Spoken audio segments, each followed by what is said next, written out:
After the 2 weeks, to get back to us positively. What am I saying?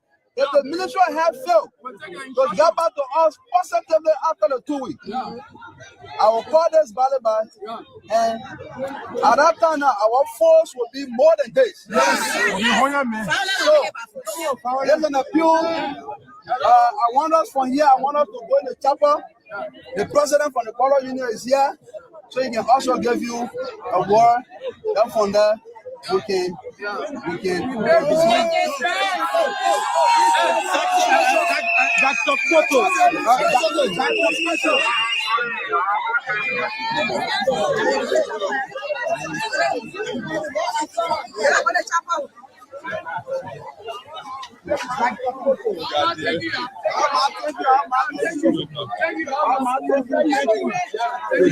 Dr. Photo. I said the result for a while now.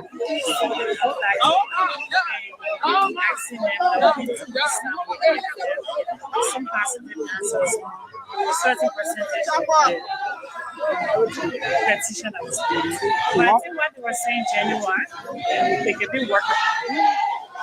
So how are you trained in the meeting? You were the thing that would be here to be management. It was a very cordial meeting, and they recognized that they had some lapses.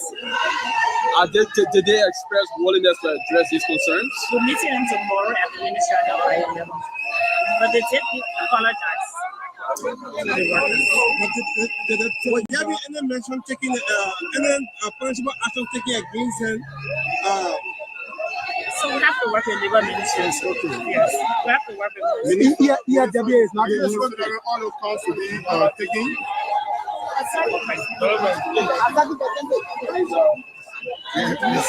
Okay. Spoon TV Live. The workers have returned to work following a meeting with the Minister of Health, Louis M. Koto, the Chief Medical Officer, Madam Catherine Thomas Cooper, and the leadership of the ELWA Hospital and the Workers Union on one hand. So based upon that, as you can see over there, the workers are returning to work. The workers are returning to work based on based on the intervention of the government of Liberia, the workers have agreed to return to work. Spoon TV Live, normal activities as of this time. In a few minutes, because some of them are still returning to work, some of them are still on their way into the building. But basically, in a few minutes, normal activities will resume at the ELWA hospital following the intervention of the government of Liberia. So let's hear from the Workers Union president.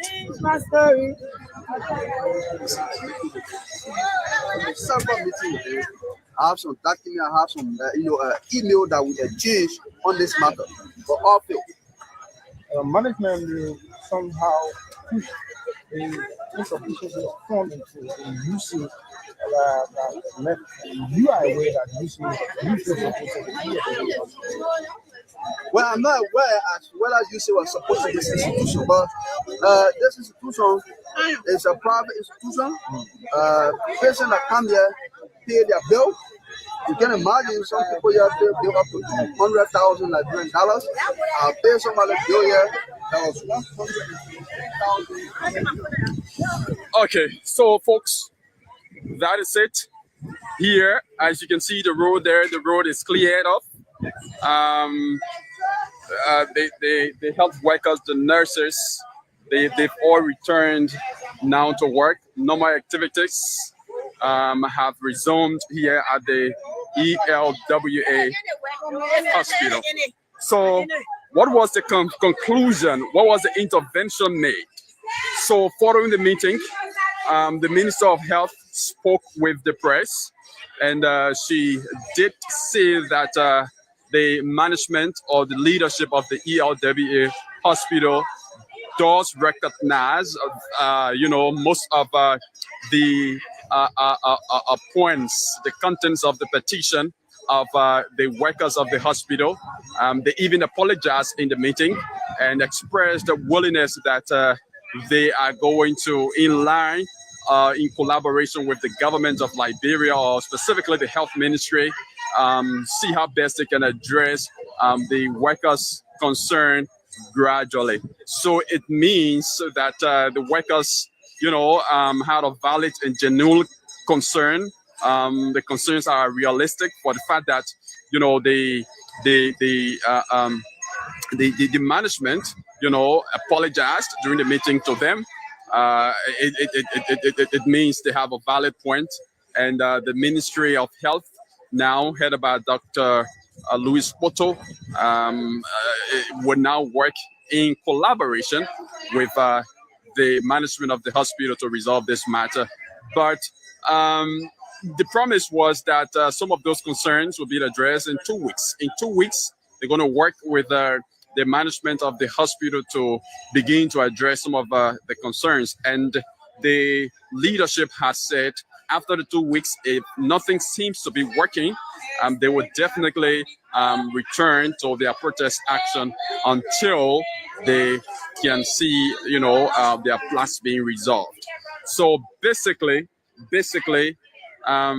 that's what happened here on today. Temporarily, normal activities here got stalled from 6 o'clock this morning up to this time. So it's already 11 o'clock. It's 11 o'clock now.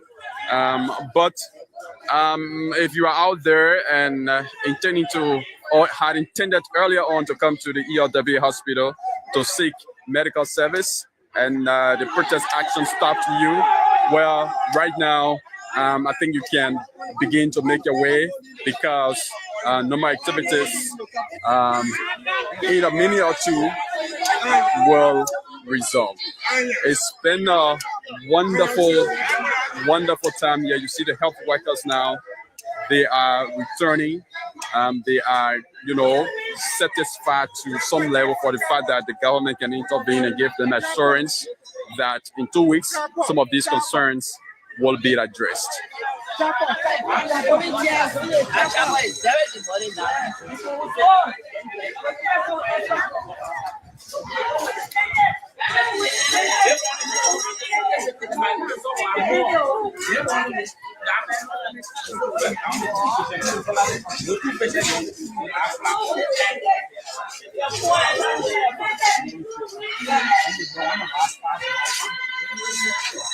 Some are saying the 2 weeks ultimatum given is too long. That's why some of the workers are saying that the 2 weeks ultimatum is long.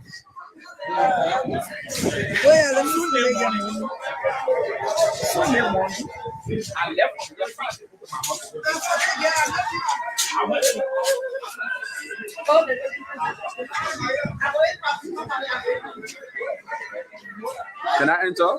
Go for the chopper. Okay.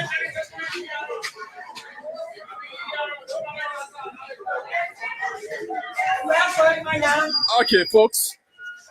So the workers are now going for the chopper to begin work for today.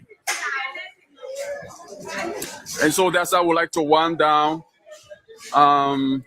That's how I would like to close on this live coverage. We've been here since 6 o'clock this morning, bringing you protest action by nurses and doctors here at the ELWA hospital who have been, protesting against bad labor practices here at the hospital. There were several accusations made.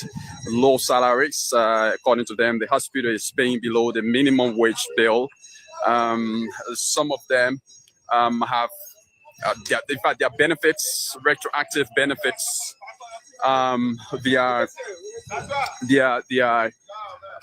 social security benefits have not been paid over the years. So based on these, plus many more, like the lack of buses to aid them when it comes to transportation to work, is a serious problem. They stated that one of their workers, was involved into an accident while riding a tricycle, and her leg got broke three times. And because of that, today she's suffering from the pain at home. And another concern was that the hospital does not have an ambulance, which is very concerning for one of Liberia's biggest hospital not to have an ambulance to be able to transport patients in terms of emergency situations is something of serious concern. So those were just some of their concerns, some of the plots for which they assembled here this morning protesting. And earlier on, the Minister of Labor came in to intervene, and he requested that the leadership of the protesters or the workers, goes with him to his office at the Ministry of Labor, but they did refuse on grounds that, the leadership has communicated to the Ministry of Labor about some of the bad labor practices here at the ELWA hospital on several occasions. But then the Ministry of Labor has not been able to, take their communication seriously to address their concerns. So it was on that ground that they, hesitated or refused, to go with the Minister of Labor, Kopo Kra, who was the first government official to come on ground. And then later we saw officials from the Ministry of Health. The Chief Medical Officer was here, Madam Catherine Thomas Cooper. And then we later on saw the Minister of Health herself, Madam Koto, Louise M. Koto, later arrived, and they went into a closed-door meeting with the leadership of the protesters and that of the leadership of the ELWA hospital. And following that meeting, the minister, appealed to them to return to work, and that in 2 weeks, the government will begin to address some of the concern, not the government, but the government in collaboration with the hospital is going to ensure that some of the concerns contained in the petition, are addressed. Yeah, so that's basically some of the happenings here this morning. Is been tense. Patients in admission were temporarily not catered to, even though when I came earlier, I spoke with the workers' union, the protesters' leadership, and they said they planned the protest in such a way that some health workers were indoors, catering to patients who are in admission. But some of the caretakers of the patients in admission came out, some of them crying, some of them complaining that there's no health worker since this morning to take care of, their mothers, their relatives that are in admission here at the ELWA hospital, contrary to what the worker union leadership said. So basically, folks, that's it. It's been a wonderful, wonderful time here on behalf of the entire Spoon Network. My name is Yekezi Zwobel. I've been here providing you all of the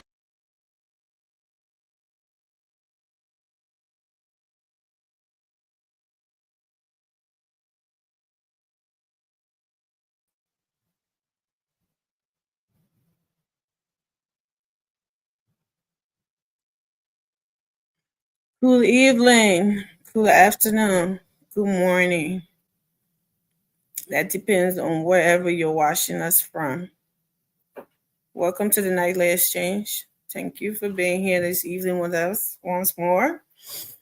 Thank you for your patience. Thank you for your you know, dedication to watch us every day. That we come on here. We appreciate you. We love you. We care.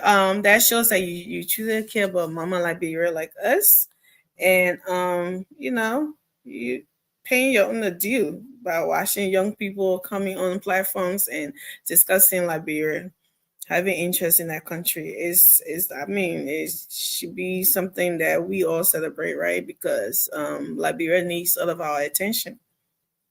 So, seeing bunch of young people coming together and giving some of that attention, because we all cannot be government officials. We all cannot work in the government. We can only do our parts the way we see fit. And you don't have to work in the government to make a difference. The only thing is that we ask for is that when we talk or when we, you know, highlight things that we should have leaders that listen, or when we come on here and show videos or stuff with what the people are going through, you should have a leader who cares enough to listen, to take actions. Those are some of the biggest way I think we can contribute than sitting and being government or minister or assistant ministers or anything like that. My opinion. I don't know what you think, but I think that's a good way to contribute also. So thank you for that, for coming. Thank you so much for being here. First, please go to your YouTube and your Facebook. Share, like, comment, subscribe to this show and the channel, Liberia Watch News, right? The show name is The Nightly Exchange, but we are streaming on Liberia Watch News. Sorry about that. I had a burp. Yes, so do that, please, as usual, and then come back on here, and so we all can talk about, the good, bad, and ugly about Liberia. Hopefully, mostly good, right? That's what we want to see. Even though some people want us to see or hear bad, and they try to turn the good or the little good into a bad news, and targeting people who are doing their best with the little they have or with whatever resources that is there, and for their own personal gain. Because I have come to realize that in this whole space, right, media or whatever, and I have come to or political space or whatever, I have come to realize that only a few people truly and genuinely care about Liberia. When you hear them talking, yelling, and going all off and on, they're doing it for their own. Most people are doing it for their own selfish gain. What they can get or what they had and no longer being given to them, and they're trying to retaliate against somebody like, oh yeah, I will bring you down, but I want to do this because you did this to me. But hey, just my opinion. That's what I've noticed over the well, let me not say like I've been like, well, the 2 years, right? 2023, 2024, 2025. Yeah, let's say 2 years that I've been paying attention to Liberian politics and those so-called leaders or people who are advocating, so-called advocates, right? That care about Liberia. This election, like watching this election, showed me so much about and opened my eyes so much to a lot of things. Seeing people, like who said that certain things were bad. It was horrible for the country, and this is happening. That, and then those same people, when it came to the wire, when they got hurt with about certain people that they was trying to use to save the country, they said, oh, hell with it. Since it's not me, since I'm not on that trip, since I'm not on that boat, let's just stick with the same old guy. Let the country get right thing. Since I'm not getting what I want. that to me was just selfish and it just stopped. It was just like a knife in my chest. I'm like, what? So you after telling me all of this, right? Telling me this guy is bad, George Weah is dead, George Weah is that, he's not like that, he's not like that. And then at the end, because somebody heard you along the way, you said to hell with it, let George Weah remain president. What does that make you? Like, so it's not really hello Eric, come on. It's not really about Liberia. It's only about your own personal gaining. That's what I've come to realize. So I have a little ego eyes that I'm like this where everybody that come in and say, oh, we need a telling. We gotta do this. Let the country is something. Oh no, the other person. It can just be two. Right. We have to have an alternative choice to make, right? If the first CDC have failed us, God forbid, in case Joseph Walker does the same thing, which I don't think he will, but what my wood there? Let me knock on my wood. In case that happened, we should have a choice, but not to go back to the same old failed system. So these people who are coming out now to present themselves as the third wheel, right? Some of the things I've seen with them and their person, the character in our country, and some of the decisions they have made over the years. So you look at them like, really, you are the third options. Oh, so you are only the third option when you're chosen, but if it's not you, we should go back to the same old thing. That just don't make it. Doesn't.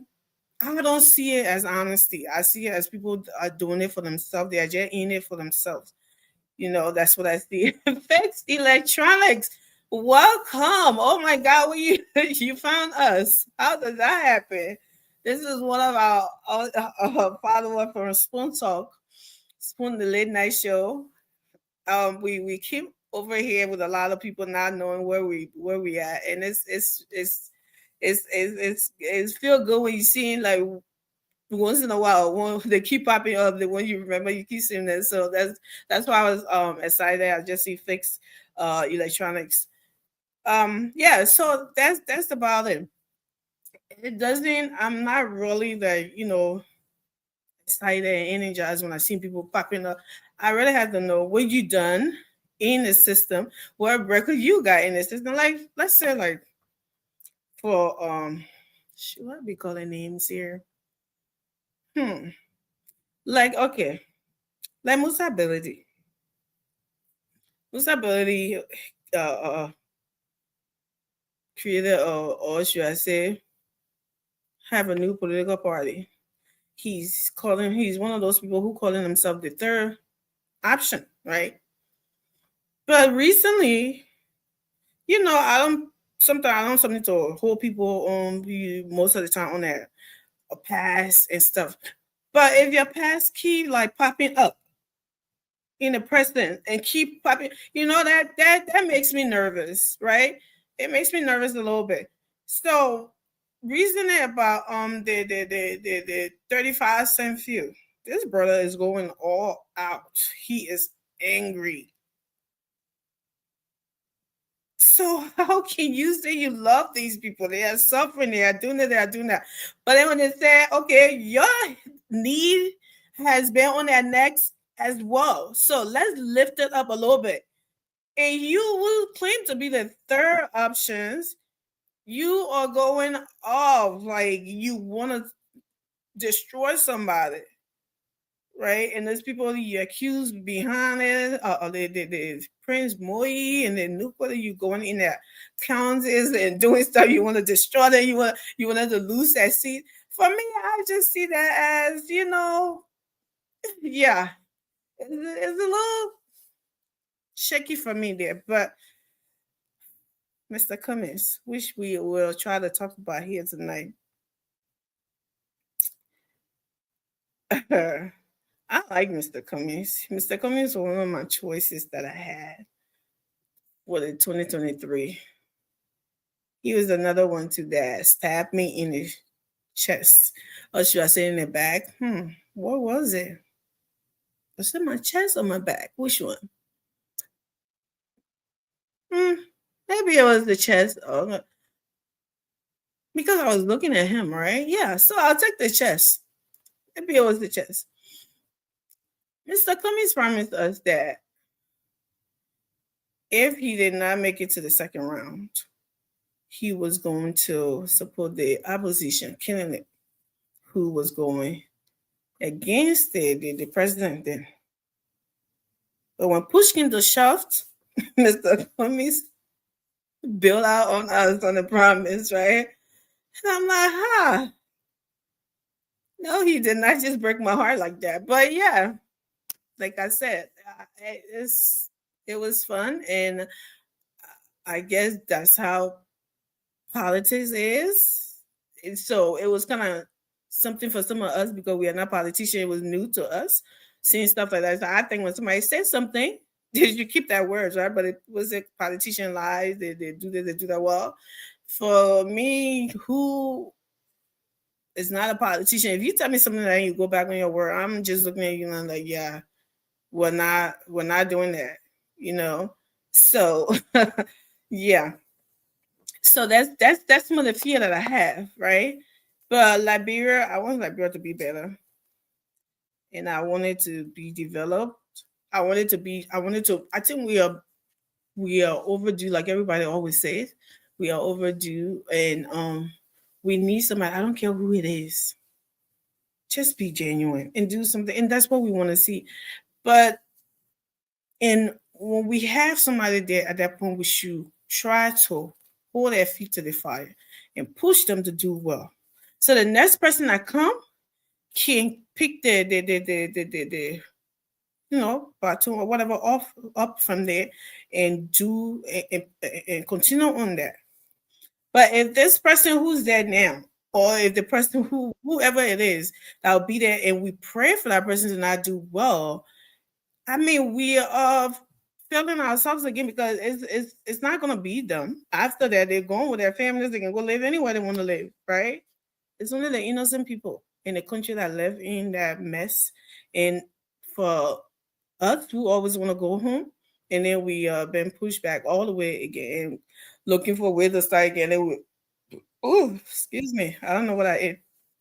I keep burping, and that is very scary. And so that's why always people don't believe it when I tell them that I was Team Judge Weah after he won, and people don't believe it. As when I got off that train when I went to Liberia in 2023, they don't believe that. When I heard that Judge Weah won, I was happy because we all knew Judge Weah to be the superstar, right? Oh yeah, President Weah there. Let's see what he will do.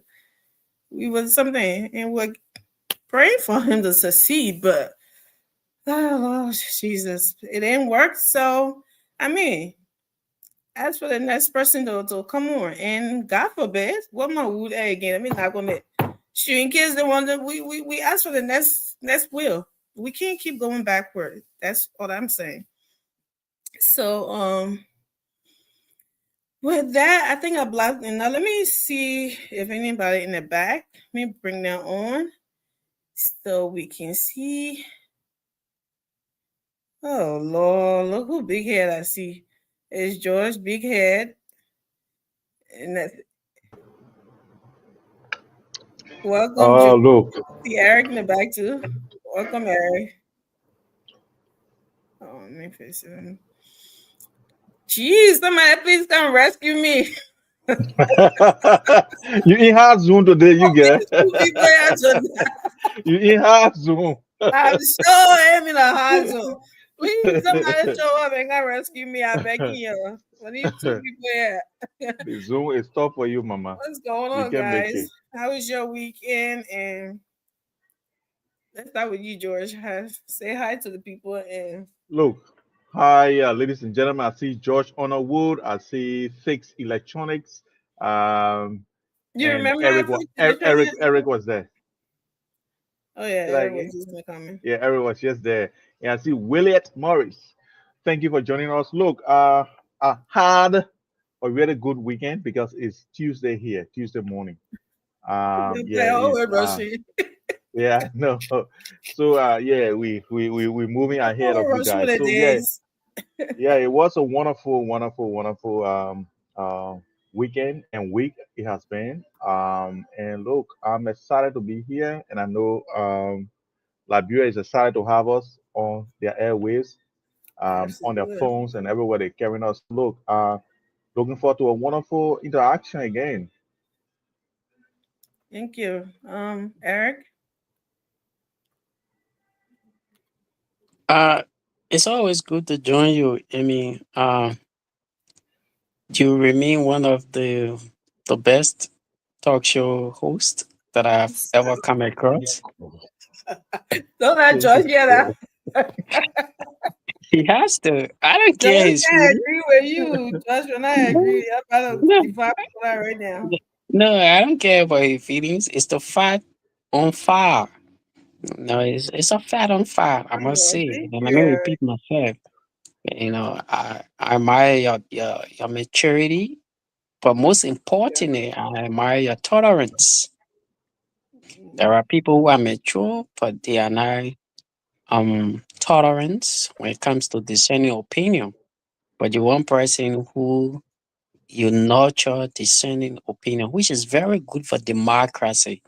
You cannot have I have been here, Josh. Judge, keep I don't talking. care. Of course, my man. Of Keep course. talking. Keep No, talking. Keep your talking. call. No, please mute your line. If you want to call, please mute Okay. your line. Okay. Let me mute myself. They can do all your call, right?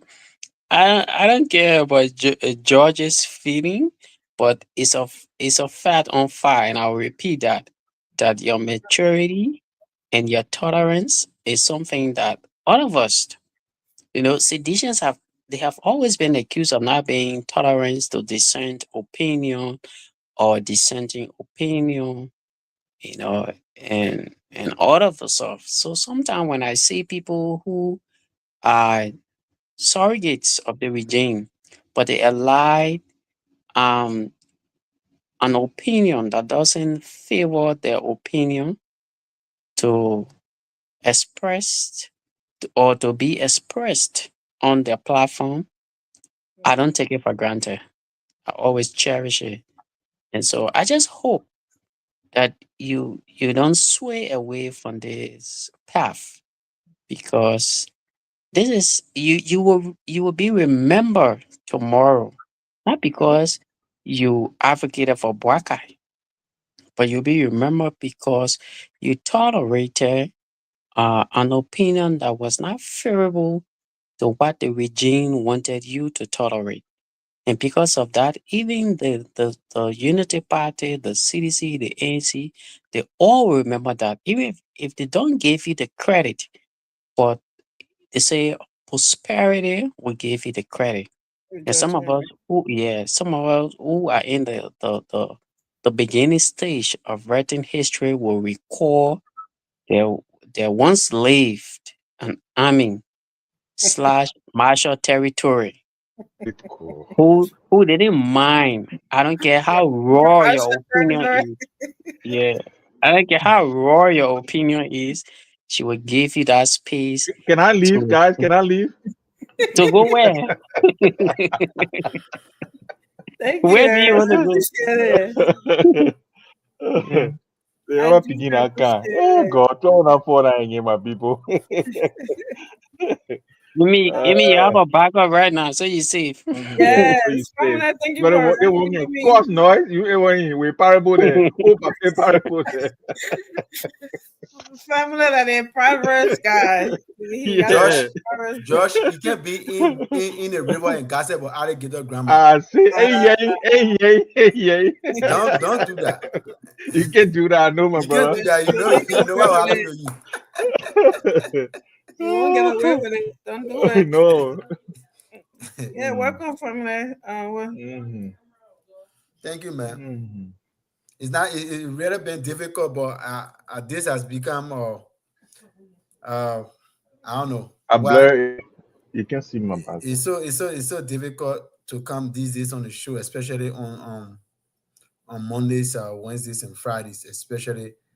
Those days are very terrible now because we're reaching at the end of the year, and most people have met that deductible, so the proliferation of surgery has increased. So the cases are so fast, and so I have to wake up early in the morning and get over there. Oh It's not man. easy. But I stay squeezing it in. Tomorrow, but we'll manage it. Some kind of way I'll be giving our linking, and I and the surgeon will be giving our linking to each other. But I mean, it's good to be on the show tonight. Please share the show, guys. Yes. So, George, what's on your mind? Just for you. Look, what is on my mind? Liberia is on my mind. We just what I want to actually speak about is the press conference from the CDC building committee. How come I I didn't see think. that? Oh, I think it's because maybe we You excluded it got from the it? press conference. Yeah, yeah, yeah. I got it here. Eric has it. Eric has it. Here you go. Yes, But ask Eric. Josh. so we can talk about it. Yeah. Eric has it. I'll tell you, he posted it today in the group chat, but he posted did? part of it. The one that he wanted also yet to read that one he posted. Yeah. My brother is very crafty. So look, it was one of the most composed press conferences I've saw in Liberia for a really long time. I don't know if I ever saw one before. This one was really well, organized. And I hope that we can continue to see such thing because it brought a lot of memories to me. It's like, one time when I was flying from Liberia, when I got to how do you call it, Kenya, Nairobi, there was this press conference that one of the planes that was coming from Congo had a crash, and all 150 people died on the plane. I was in the same hotel, Panari Hotel, where they were having a press conference. And when I watched it on my TV while I was in the same hotel, it was just like the one we had in Liberia. The scenery was really great, you know what I mean? And people were so composed, and the questions came one after the other. It was really organized, and I really loved it. So, look, I hope Liberia can continue to make us proud around the world, to see these things happening back home. So yes, as we all said, we all heard, 18% of the people that are contributing. Because you know what? If you suppress people, they can get a lot of backers. This government have been suppressing the CDC, and because of that, their own people are supporting us now. 18% of people who contributed financially to this project are UPIS, people from the Unity Party. So it's a good thing. We hope that we'll have more of them come on board to help us, because that's a clear indication that come 2029, this particular reckless mission is going to be deposed, and never to be heard of again. So thank you guys. Let's have a wonderful show, and I look forward to a good interaction. And I just want to thank Fix Electronics, one of my fans. I just saw something he posted, or she posted. I don't know who the person is. He said, George, are great, a true pioneer and a son of the soil. You see that? He's not talking to you. He's talking to George. No, that's George. Come on, man. Come on. It's me on the show here. So, guys, it's wonderful, to be here, to be appreciated by Liberians, around the world. I'm sure this guy or this person, I've been following the show. I've been seeing He's talking about George Weah. Okay, guys, hands up. Unless the person can comment again and make the difference. I would not want to argue about this because that's the same thing my kid did on the spoon show today. What's on my mind is exactly what Brother George Weah talk about. But I wouldn't want to go to the structure of it because he already talked about the setup. But I want to go to the content. And just to inform you that at first, surrogates of this current regime, they argued that what was posted by the CDC was AI. It was this, it was that. We never had the land, we never had the resources, we never had this, we were homeless. And now the debate has shifted. We have identified our land. Not only that, we have set up a date for the groundbreaking, which is on the 18th of October of this month and this year. And most importantly, and even what just talked about, which is even troubling for the regime, is that 18% of those that are supporting this regime are giving contribution to that struggle. If you are a rescue, 18%. yeah, if you are a rescue supporter, this should be troubling for you. You just see nonsense. And and and what I want to say is that it is just a preliminary or the current contribution, like the chair for the construction committee said. This is just the data that we have now. It could increase. And I see people arguing, oh, that aren't you, that you, this, that, the real unity partisans, they are trouble for this. In fact, I'm being told that there was uh, an executive committee meeting someone today or yesterday in Liberia at the Bella Casa because of the Hey, announcement. good. No, So we actually no, get breaking news. no, So that's not breaking wait, news. where It was is this published. man taking his percentage from? How is he a we not even somebody just come up? I can even come up today and say 50% of sedition are doing this, are doing that without proving it. No, I was just called well, so how he no, getting no. his I mean, apparently you don't know, but with the CDC, when you make a claim in the CDC when it comes to resources, we hold you accountable. Consider J. Fonati Kofa, who is a representative of District 2 Grand Crew County. He's aware that every statement that he uttered today will be checked, will be verified, and he will have to account for resources because he said 52% of all those who gave money currently, as of the date that he spoke, were seditions. 18% were unity partisans. So when we are about to do verification, he will have to adduce the evidence to back that claim. So he's aware of the regular processes that we have got in the CDC to hold so people accountable. so if people call to donate, if I wanted to donate right now, which is the good cost to donate to is a building. I mean, that's also a development. I don't see anything wrong with that. But they will want to know what party I come from, why they're taking my money. No, not necessary. If you listen to him, he said there were 10% who contributed, and they told the how you call it, the Yeah, building committee, that they yeah. don't want to be announced, they don't want their They want to identity be to be acknowledged. Yeah. revealed. Mhm. And there was also 10% who contributed from various political parties, not the Unity nor the CDC, who also contributed. They say, look, we're That's not what I'm for saying. unity. They're No, no, asking I for come. No, credit. no, I got your question. I'm about to address the question. So Mm. there were others who are not from the Unity nor the CDC who said, look, we're not for any of the Unity or CDC, but we are opposition and we want to, we want to contribute. So that's Mhm. 10%.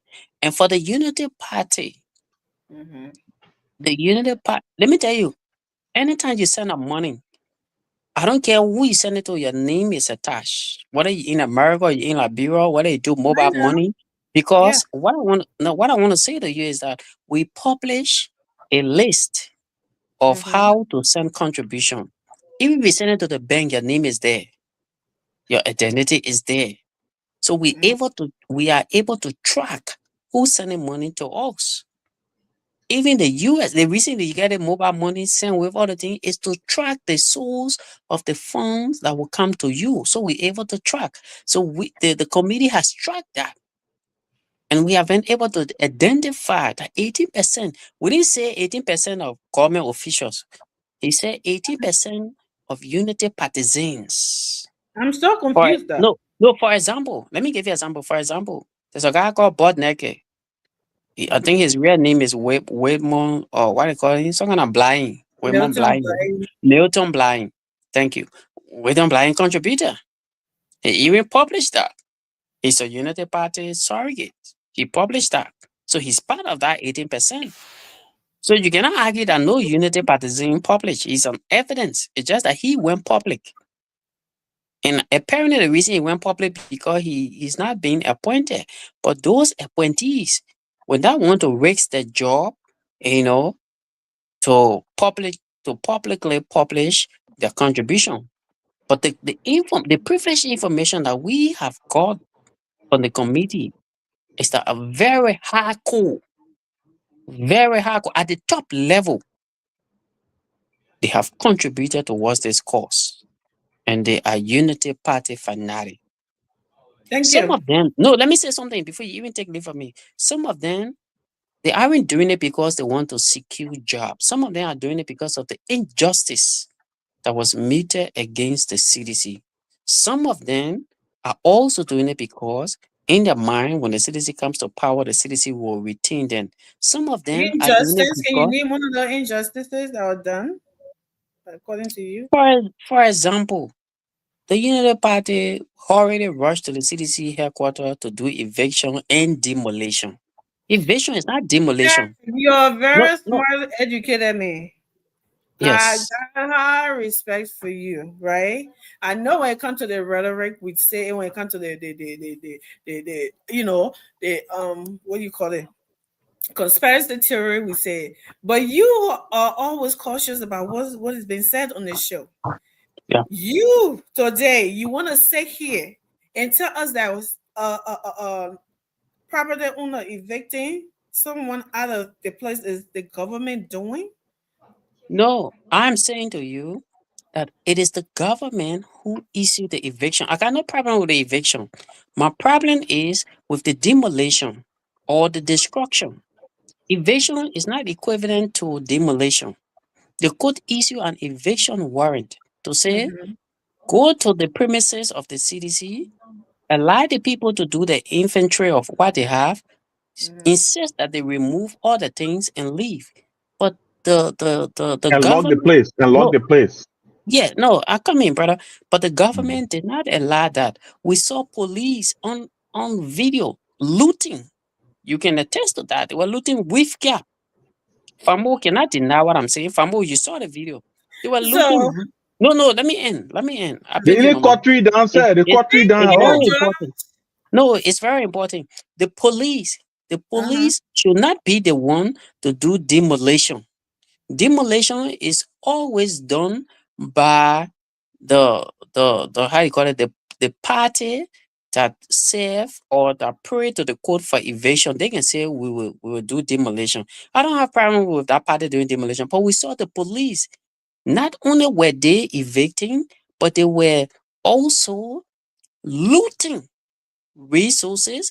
They also participated in the demolition exercise, which yeah, is I'm never seen. about to look for that video right now and play it Yeah, please because do.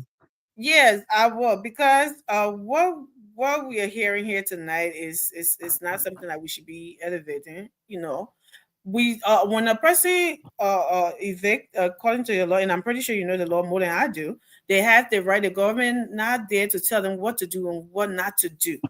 They have the right to do whatever it is. You know that I mean, CDC couldn't have picked up those buildings and put it on their heads and take it. If they put I a agree. building in there, they couldn't have done that, right? So Yeah. if this person who owns this compound, right, this property, does if he doesn't want those buildings to stay on that something, he has the right to demolish them, right? No objection.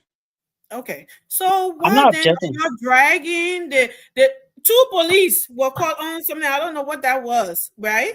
And right away they took action against them.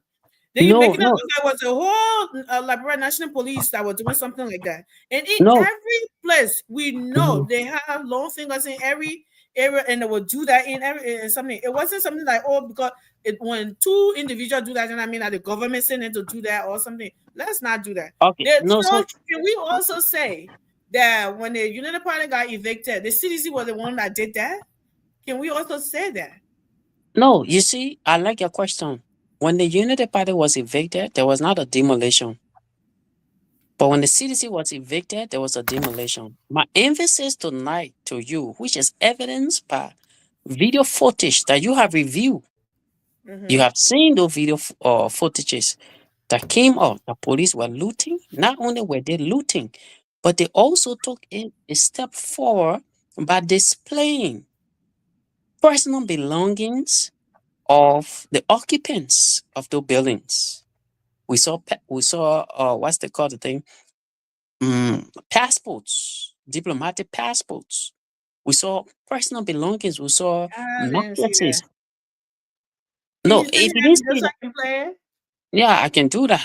You know, I Yeah, can always please send do. you evidence, but And yeah, you don't. When I send you let's go evidence, to you don't Formula. play it. We'll No, come now back you to you. see, you rushing me not to go because you don't No, want the but fact. Eric, come on now. You've been talking for the past 10 minutes. No, Let's I go to know, but Formula. you asked for facts. So why can't give me Yeah, this I mean, space send to it ask to for me facts? so I can play it. Then we'll talk about the facts. But until then, right now, it's CDC register that we're on right now. To talk about No, no, government. I read you.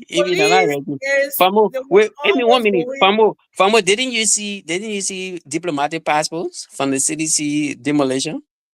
Didn't you see mattresses? Didn't you see police officer I see looting weed mattresses. or And hair I cap also or saw whatever? guns. You didn't talk about the weapons and all of that. You didn't talk about those.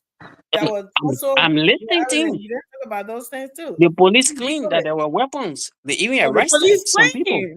But the other one here wasn't a claim. I like No, but you. But let's do did you see? No, 1 minute, Amy. Did you see the weapon? yeah, we Did seen you see it. the The weapon? same way how you saw the No, passport did on you see the weapon? There's no evidence of the I got weapon. on the Police did not video. display weapon on the video. We saw no What? weapon from the police on the video. Did you? You claim that you Yes. never watched the video, but now you're saying you saw weapon. No, So I then saw how you video saw on weapon? this side. And why I said the one you talking about that was displaying passport. I did not see that in the video. I Oh, but you saw saw weapon. mattresses. I And you saw saw weapon. weapons. Yes. Oh, you saw weapon. But you did not Wait, see police looting with I caps. did. I saw two police. It was not something that was taking. I don't No, know but that the police, even if that one the police, it That's does what. not And negate the what fact they happened? wore the flair of the Liberia National Police. I understand They were that. under the It was what? instruction of the code. No, then they were not on any instruction to go to what don't belong. I'm saying What the does it do? presence there, That's the one. That's the one. was under the instruction of the code. So they Yes, were to be working there. But exactly. before I even go to Family right now, why are you behaving all acting like this is the only eviction, something that police has been present? No other eviction in the country of Liberia that the police have to be present when they're doing no eviction. Why CBC Police was has always been no. I mean, let me answer you. Police has always been present for evasion, for demolition, but police do not participate in demolition. But unlike the CDC, unlike the CDC, we saw them looting. No. Evidence by the clip that you said admitting to. That wasn't looting. Somebody That was taking what? or one person taking one or two things and they That got caught. looting. That I mean, wasn't that looting. that Anything that's not for looting you. talking about the skills you thought that was not. No, what you got about? Oh, Amy, go to the definition of looting. What is looting? Not taking one attachment pack. That's not. So how you refer to that? Let me know your definition. How you refer to that? I will accept before you say. Eric, you exhausted your time. Eric talk for more than 20 minutes, but let's get for more, get up for 5 minutes. You can say, oh, moment for more is too much. And I said, one George love. You see, when Eric is playing, he just play both. Just be happy and relaxed and comfortable. He pretend as if he's not even on the show. Famo, leave George, man. Go to your point. Forget. So, well, it's interesting. And this is the beauty of the show. When my brother Eric and Josh of all person, who claims to be anybody who mentioned Josh, he said, I mean, they're talking to almost a fire who are up the immigration building, the fire were burning the building. People standing on brush telling him, fire, fire, fire. And you're saying, yeah, they put lemon building. That fire behind you, that fire there, so that George there. And then George say, oh yeah, I mean, they're talking about. Sit down there. Oh, but look, I have a lot to unpack tonight, ranging from the comment made by Mr. Cummings on the recent podcast interview he had on Spawn Network, and then coming down to this and quote unquote first press briefing today from the architect. I don't know that I don't know whether that was the architecture or the architect. The building committee, the CDC, the historic political party building committee today in their first press release So there were a lot of things that were said. But let me start off first Why with didn't Mr. you send that release to Let me me start so we can first play it? off with I want Mr. to start the Cummings. show. I didn't Let see me it. start off first with Mr. Cummings. I have never heard any politician that is so dishonest. Oh boy, Anthony was so come for you. I have never seen any politician that is so far-fetched, far from reality. Sit on a platform and just have the longest monologue in the history of presentation. He sat for 2 hours, 30 minutes, sweating profusely and saying nothing substantial. And when you were asked question, he begs the question, he dodged them, he saddled them, and he ended up saying something different. He became so emotionally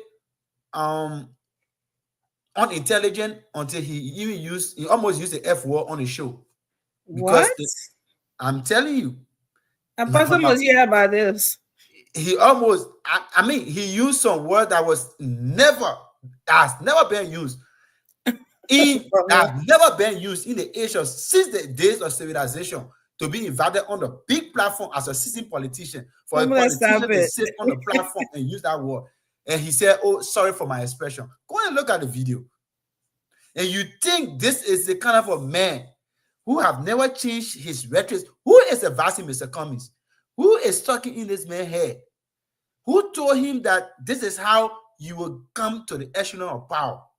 Mr. Cummings sat for 2 hours, 30 minutes and said nothing meaningful. 1 minute he said, "I don't want the president to succeed." Another minute he said he contradicted himself right after that to say, "Oh, there's nothing happening in the country." But there are some improvements. I told you Anthony was coming for you. And then 1 minute, Mr. Cummings is saying, "Oh, we know that there have been improvement in the time it takes to reach the Southeastern." And then again he said, "But nothing happening in the country." So I don't know how this contradiction came about and how he played. And this is the same as a Cummings who have perpetually said that he has all of the calorie, all of the credentials, everything. And yet and still, he is completely disconnected to the Liberian politics. So I don't know how he's coming in the 2029. Is this how he's going to come when his political brain has already been and combusted? And he has, in fact, Mr. Cummings is dead upon arrival. If I don't know what will be happening in 2029, maybe that will be the final entombment when we finish putting it in there and covering up. Because even on the day of judgment, he will not resurrect politically. He already buried face down. To move from 7% to kind of 1%, you think that political brain still gets substance? That's zero. We're not thinking on you. Let me move quickly to my brothers from the CDC. So today I saw one of the biggest lies ever. I don't know. There's something about the CDC that if you don't lie, you cannot sound right to yourself. So Family has unlimited time on the show. Oh my God! No, Eric, you better want us to I told you. Once you come to CDC, Eric will come and say Family has unlimited time. Eric saw you for 25 minutes. They're talking, and he joined himself. I like it, Eric. I'll come for you. Don't worry. But he saw that this CDC, Mama, don't take me for on track. I beg you, Eric, get mute yourself for a minute. I think that was the purpose of doing it. Yeah, that was the purpose. We saw this CDC that for you to be a true CDC, you must be a liar. You must not just be an ordinary liar, but a pathological liar. Look, in the grand scheme of things, we just saw the statistics that just came up. 46% of people who are even supporting this government, they are seditious. Say you want to come with facts, you say 18% of who contributing to your party headquarters are seditious, that are United Partisan. Then now the statistics are coming out say 46% of those people who supported the United Party government now they are seditious. Can you state the source, please? Okay, fine. You state your source. Get with. I come in. Wait a minute. When you are saying we are not asking for sources, wait a minute.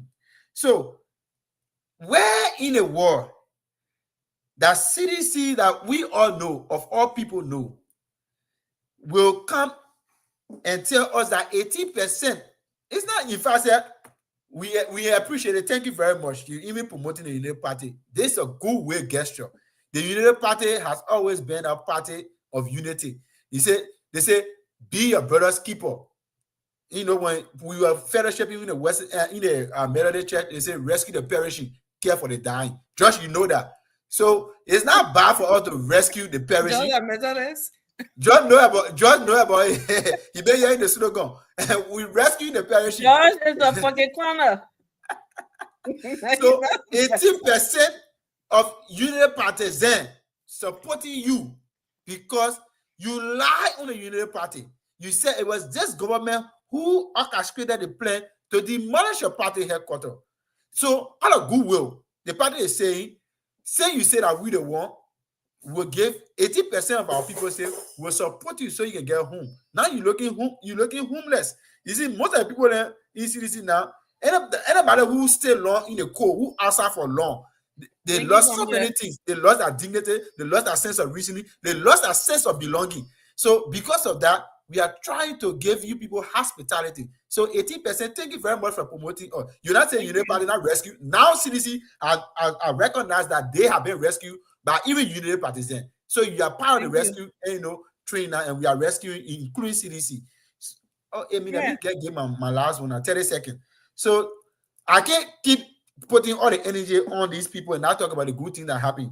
Today, the foreign minister met with the leadership in Serbia, and good things is happening. And that's the reason why we say Liberia is now been hosted among Committee of Nations. Our foreign minister is in Serbia having bilateral negotiation. The Serbian government have approved and signed an agreement that they are going to help Liberia in sport. They are going to help Liberia in trade and help our economy. Is that another MOU?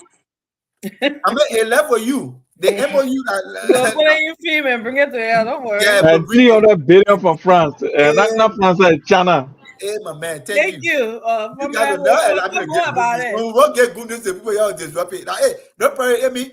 Good news coming to Liberia. And you know, about 20 plus Liberians coming benefit from scholarship to go to Serbia to get trained in RTC, in agriculture, and also in engineering. So it's a boost for Liberia. I'm sorry. Let's hear what's on your mind and talk about these things. Sorry. Can you hear me? Sarah is frozen. Yeah, Sarah had a devil, man. Been a while, but man, good to see you. I told Sarah to leave the Boost Mobile and come to Good Network. Just on it. Yeah, thank you. And he cut his hair. He cut his hair so he will come to his senses. Yeah, your hair. I mean, I don't tell where your hair's at. Thank you guys for holding the ground. I think it's my turn, right? Yeah. I'm glad that you guys been doing a great job when it comes to elevating most of the conversation. Like, I think George or Eric acknowledged, no matter our stance, I think we all want it for Liberia. Sometimes I get heated by people being dishonest. Sometimes people see one another view from different angles. But I think it's a good thing that we always be here to discuss Mama Liberia, regardless of our political differences. What is on my mind is Liberia, the bread and butter issues. And I think moving forward, I really want to focus on the issue about elevating what the government is doing and not dragging into the back and forth, the usual strategy of the CDC, by being more destructive. Because when you are one of those who can bow down to the usual way of discussing Liberian issue, especially from this Liberian political way of doing things, you now want to focus on your inner judging when you come on a particular show. So I'll now fall for Brother Eric's, George, and that of the other seditionists who always want to distract us from some of the progress government make. It may not be as the way we want it, but I think government scrapping in certain sectors, and I think we need to try to elevate some of the information here as regard to how we see it from a more governance perspective. So, I mean, I'm glad that we're here today. I listened to Mr. Kumi, one of the a unique politician I've always seen in Liberia. I resigned from the ANC based on my own policies and political ideology, which I think that was quite different from the ANC. That which doesn't matter but then to then. But I think if we have to make the team that we gear for over the past period of time, we should be consistent with what we say or what we have said to the Liberian people. And not saying one thing today, and at the end of the day, we drill on the other side. Then you become not serious to the very people you want to lead. Sorry. Yeah. Did Mr. Commissioner's press conference? That's not a press conference, but interview yesterday in any way convince you or brought you back closer to your old party or whatever? Well, that basically bringing me back to the ANC. Like I said to myself, the ANC was the only political party I joined officially, served, and went in the trenches to actually advocate for them on their behalf based on some of the policies or the manifesto they show us for young people creating jobs, all these things. And I will not join a political party moving forward. Me too. And thank you. And that is because I don't want to be a suggestive politician or a kangaroo ideology politician who you must suggest yourself to a particular ideology before you see a country moving forward. So I think fairly, I saw some Mr. Kumi making some comment that is very fair in line with governance. I don't want to be very dishonest to say he did not make some point. He scratched some point. And Mr. Kumi has been this one person who said, I will not be the usual politician because people always want you to be backlashing as government and saying as part of every press conferences and saying the worst. And you know, that ears suit, right? But I think he scratched some policies in his statement. It may not be as enough as detailed as the way we wanted to hear it, but I think he talked about job creation. He talked about how they will create job for Liberian, how they will make government less expensive. That is not making some waste expenses. I think those are very good things that I think he talked about. But I think there are more things Mr. Kumi individually, like he talked about, needs to work on. When you're talking about making yourself more attractive. The likability aspect is there, but in Liberian politics, you need to be more attractive. You need to be let the people see themselves into you. I mean, go down the trenches.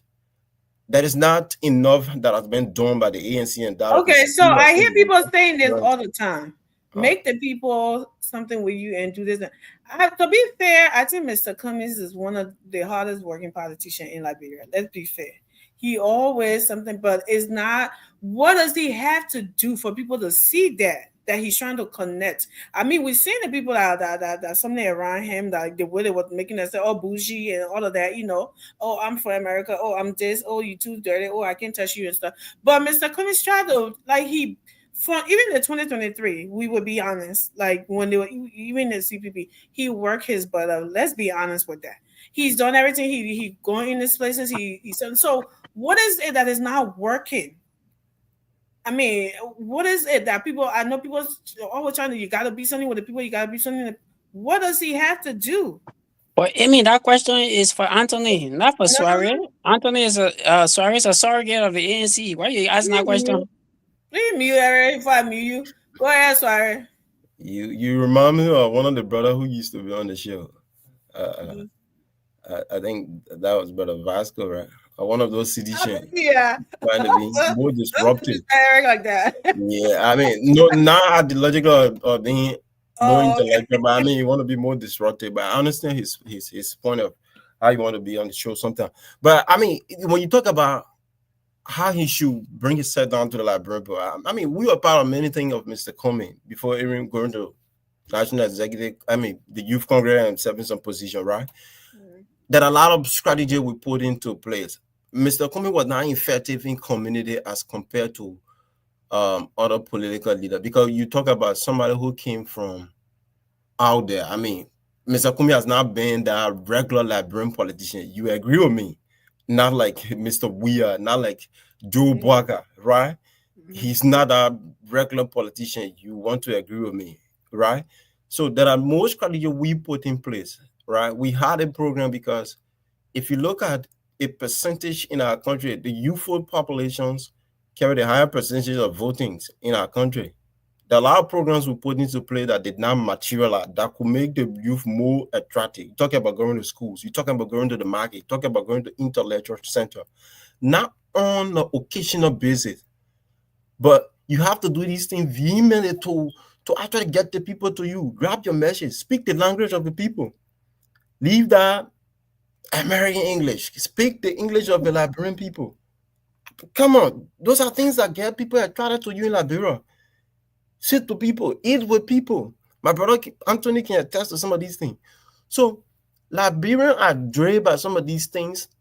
And when you sit with them, sometimes you explain some of the path and idea that you have for them to take them from where they are. They feel more attracted to you. They feel like they are part of you.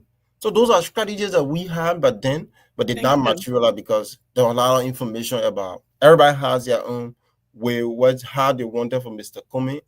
And the barricade of leader sometimes makes a leader to not be so out there, because if people around you, it's not getting that platform to people who have the feel within themselves, in their mind, quote unquote, people who have less idea. And everybody's idea in politics is very important. I can tell anybody. The little man out there, you have to embrace the idea, because you never know what his idea will bring to the table. So at the end of the day, most of your idea were not condoning to the campaign, and at the end of the day, what happens. But I think Mr. Comey can be rebranded with what I'm saying, that they want to bring the USA Global or whatsoever stuff that they hire under one umbrella, and they can move forward with their consistencies in their measures, but not doing it the usual way. Like he said, we cannot keep doing the old thing and expect different results. I think. Thank you, brother. Yeah. So, Anthony, yesterday I did hear Mr. Cummings say that something like what Soiree is saying. We never pay more attention to the young people, and for Soiree to be saying that now, that's kind of something that you guys should be paying attention to, because, like he's saying, they had so many things like that. They who were on the ground, who knows how these things work, right, in Liberia, and then you had people that make them to be calling him the elitists and all of this and blah, blah, blah, shielding him and not giving these people who singing about battle cry, they're the one going in the trenches, right? And coming and you there on a minding and something. So from there, I know you are talking about the rebranding of the ANC. And so what can you take from what Soiree just said? Thank you, Amy. Good evening to all the panelists. My dear brother, Toure, Tule. Toure is so sick. Whether they have Soiree, I mean, that's good to have the brothers back on the platform, man, guys. It's been a minute since we last chatted. Yeah, Amy, to the issues, right? I used to be, once in a while, tease you guys and say, "Oh, we're coming back, we're doing this," and people are not taking me serious because they didn't see that happening, from our party, the political leader, things of that nature. But yes, Mr. Cummings is the kind of leader I want to be around. Why? He listens. Because some of us was part of the postmodern 2017, 2023. What we did good, what we did wrong, and what we need to work on. All of those things were presented to Mr. Cummings hands up. And I want to give him credit. He took full responsibility. Say, yes, we messed up. Even in 2017, after the election in 2018 in Maryland, you know how Liberian people like to, shower you with praises, and people were telling you, "Oh, Mr. Cummings, you did this. Mr. Cummings did that." Mr. Cummings said, "No, we failed." And I feel you because I'm your leader. I take the branch of the problem, right? And from that moment in 2018, I was like, this is my party. This is the man I want to support. If a leader recognizes that, yes, you are falling short, and I got to get back up. Amy, we are not saying Mr. Cummings is this, super mortal being that does not err or it has other the solution. That's not what we're saying. We're looking for a leader who recognizes, hey, yeah, indeed, I want this government to succeed. You have heard me multiple times on this platform and even on the Spoon Network that I want the GMB administration to succeed. You heard Mr. Cummings re-echoing that yesterday. Why? Because a good patriotic Liberian will now reach another government field in order for you to come and take over. That is not patriotism, right? When you want to lead, you should not hope for the person in the position you're seeking to fail. No, that is a bad behavior. And that means you don't have the country at heart. That means you are selfish. Mr. Cummings spoke about the issue yesterday that the Liberian people want. Police officer, healthcare worker, for 30 days, you get $150 US dollar. That is not a living wage. He was not ambiguous. He said, we can pay our people $300 to $400 US dollar for them to have a good living wage. Teachers, firefighters, civil servants. This is not a message of elitists. This is a patriotic message that all Liberians should embrace. He also talked about not everybody can have the degree. We need to invest in vocational training. Can be a mason. Hey, that's my idea. Huh? That's my idea. Tell them to send my check. No problem. But Amy, another thing he's talking about, National Youth Program, a specific program for national youth employment across the length of Brevard, Liberia. They too deserve an opportunity to strive. They are Liberians. You know, one thing I love about Mr. Cummings, you don't necessarily have to be a member of the ANC for you to work in the Cummings administration. How does he demonstrated that? Ava Topa was never a member of ANC. He got hired to be a chief of staff. When we have competent people in the ANC that could handle that job, he brought in Ava Topa. Could we say because Ava Topa was supporting him? No. At that time, Ava Topa was a big critic of Mr. Cummings. The video out there, you can see on Spoon Talk and other places. Before Ava, when Mariah was because she was the chief of staff, when she was coming to the US to do a master program in law, that's when the position was vacant. And then they were scouting people. And then Mr. Cummings brought in Ava, and people were like, oh, but the men are ANC, man, the men were criticizing him. Mr. Cummings said he has a skill set that I need. You understand? Amy, this is what we need to preach. Now, other people are saying in the opposition, why Mr. Cummings said he wished President Barker should succeed. That's not a good thing. You can't be that. You should hope that he failed. No. Wow. Look, your true competence comes when competition is in the process. You understand? Let us work harder to move the country from the place that President Barker still have 4 more years. You may be struggling now, but he can still turn it around. 4 more years, that's a lot of time that this administration can boost the economy, turn things around, do other things. They can do it. You understand? And so, family, my dear brother, when I say you say I'm using a cliche, to suggest that Mr. Cummings did not provide anything substantive yesterday and did not commend the Barker administration, that is a far-fetched. But he even justified the use of private jet. That the route from RIA to Abuja is not a direct flight route. He did. That route requires a private jet. You don't want your president sitting in the terminal in Lomé for 5 hours. But what he said, we should have a fiscal discipline. We should spend the money wisely, spend the money when necessary. Mr. Cummings managed fleet of private jets at Coca-Cola. So he knows about these things. He knows the importance of flying a private jet, how important it is.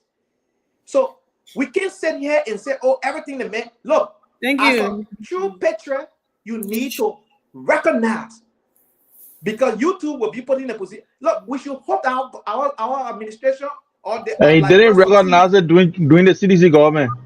He criticized it. He did. Mr. Cummings presented 15 economic pointers.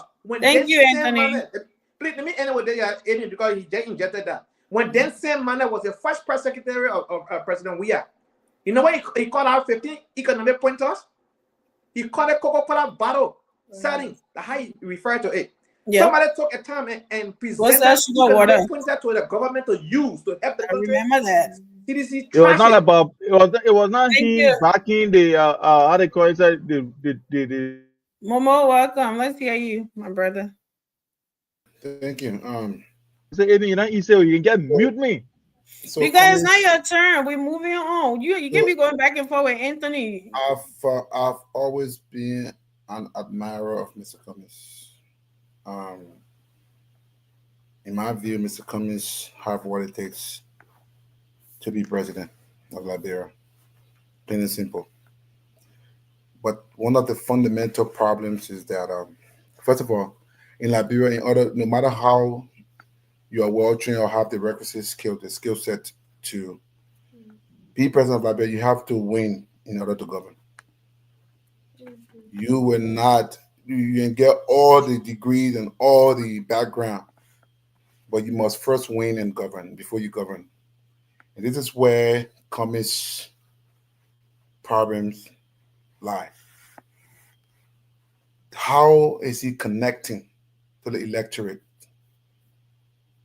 Is it that there's that gray area that for years his team and himself have failed to sort of clear that likability factor. Not that he doesn't have what it takes, he does, 100%. Cummins is one of the most competent leader of our time, no doubt.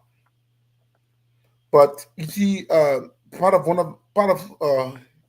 some of his mistakes that he made was to go and join the dirty group in Liberia, as I call it, those political class, all those joining, merging with with those people he met there, the likes of Musa Ability, not doing his due diligence, and just went and fell in the hands of those guys who further muddy the water for him. Cummins was basically that outsider who was coming in to be very disruptive. And he had remained in that all by himself, it would have generated into something very fruitful for him. But unfortunately, he went and joined certain group of people, and then people begin to question his leadership style. How does he make decisions? Even though he did it at Coca-Cola, but when it comes to the politics of Cummins, people begin to question the man Cummins as a politician because of the people he surrounded himself with at the time. But howbeit, the Cummins that I heard yesterday, I think that is the Cummins that I heard yesterday is Cummins 2.0. Yeah, I think he's the rebranded Cummins. I think he spoke like someone who is waiting to be president. He spoke like someone who is ready for the job on day one. One of his strengths, listening to him yesterday, he projected a lot of strength when it came to the economy, right? Something he said that, I was pretty much impressed by that when he spoke about. Though he said pretty much I can look at the balance sheet and financial statement of Meta Steel and tell you how they make profit, what kind of profit they make, X, Y, and Z. He spoke with strength. Everyone, he was believable when it came to that point, right? He was not missing his words. He was straight and direct. He looked straight down the camera and told the Liberian people that he understands. And then, all of what Cummins, to move up in corporate America is no joke. People trying to discount, diminish Cummins' performance in corporate America. We should never do that. We are a country where people just, you work hard to, move yourself up out of nothing to start calling the man cool water, sugar. I just don't understand Liberian, because many Liberians would not survive in that environment that Cummins surviving and rose to the top of that. And then being head of Coca-Cola Africa, he's a trend, he was sort of managing the corporation, different country from one country to another, though it was under one central rule. But Cummins understand the business of things, and we should give him. And those skill set that he's already acquired with Coca-Cola, I believe if Cummins is given the chance to bring those skill set to governance. I think he's going to do well. In as much as I'm not a strong support, I'm not that I don't support. Be sure to struggle. And I do, you know, kind of like Cummings. When ANC was born here in Atlanta, Georgia, we were the first people. All the people that came in later, we were the people who were the one that brought ANC here in Atlanta, Georgia. Mama just betrayed the struggle. Cummings to me is a vital leader. I believe he is one. He still has the ability to come, and now he has rebranded himself. I believe he's standing a better chance. Just that now the new leadership going forward should be very careful in how they start to bash the ordinary people. One of the biggest mistakes was this Cummings Global. Those people were here, the likes of Francine Richardson, who already switched lane now going to CMC. They were the ones who were constantly telling Liberian people, y'all will suffer.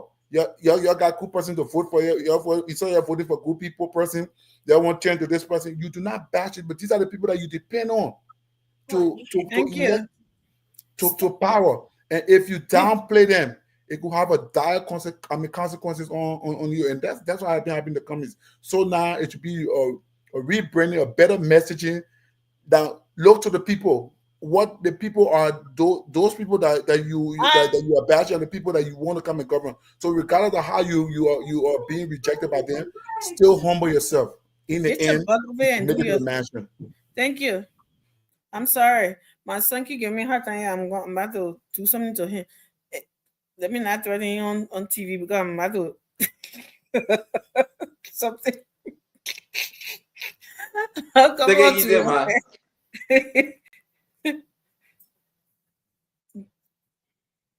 Ture, your turn. Yeah, good evening, guys. Good evening to our listeners. So this is what I saw, at least listening to Mr. Cummings had his one-on-one with the CEO.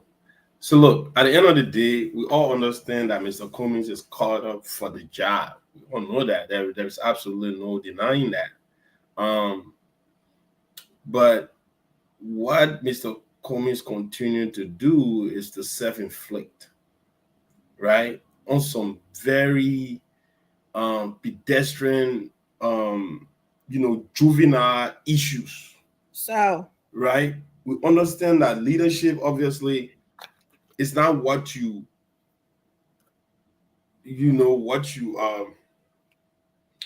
say, it's what you do. Speaking of political context now, right? Yes. What I heard yesterday was a man who's trying to change, or a man who's trying to, sort of like coming with this new persona, and in public relation, you can say, I'm going to be this moving forward, but to come out and just put it out there like that, I thought that was a bad look. If I was in any way working in the office of public relations, Mr. Cummings, I would have said, look, if there's the new phase that you want to carry, I don't think it's necessary for you to put it out there. Like, moving forward, I'm going to be this guy. It's like he was telling the Liberian people that I'm going to be the me-ass person. You know what I mean? Like, I'm gonna take it to the gutter, and I'm not gonna allow people to tell my story. I'm gonna tell my own story. But guess what, Mr. Cummings? I got news for you. You know what I mean? Have you ever heard a nice person going bad? Bro, a good girl going bad, you stay the same person anyway, bro. You're not gonna change that. That right there has been a stigma, and I don't care how you come out to kind of project yourself to be the tough guy. People already know who you are. I would have just keep that out of the spotlight. Engage the people like the way you were engaging them yesterday, talking on critical issues that Liberian, all of us, irrespective of our political parties, we know that these are genuine issues, and nobody knows how to explain these things. Then Mr. Cummings, he's a very eloquent dude, knows how to talk these issues. I respect him for that.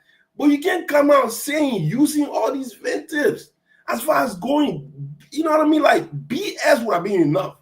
But to even go ahead saying, like, you know, like that was just unnecessary. And You think he's doing that out of But Terrell, you have used that word multiple Terrell, times. you think Bro, And you have to get my man doing that. Terrell, you think he's doing that out of frustration because of But look, Amy, leadership, we all get frustrated. I'm in a role as a leader. There's so many ways that we have to pivot our ways than other people, though. Because once you are in that position, you are held to a higher standard. All right. Certain words you can't say that. And this is what I'm saying. A soft guy trying to be tough is a laughing. I'm telling you, look, I've been there before. I'm one of the nicest guys, and every time I try to be tough, sometimes I stay by myself and say, no, that's not me, right?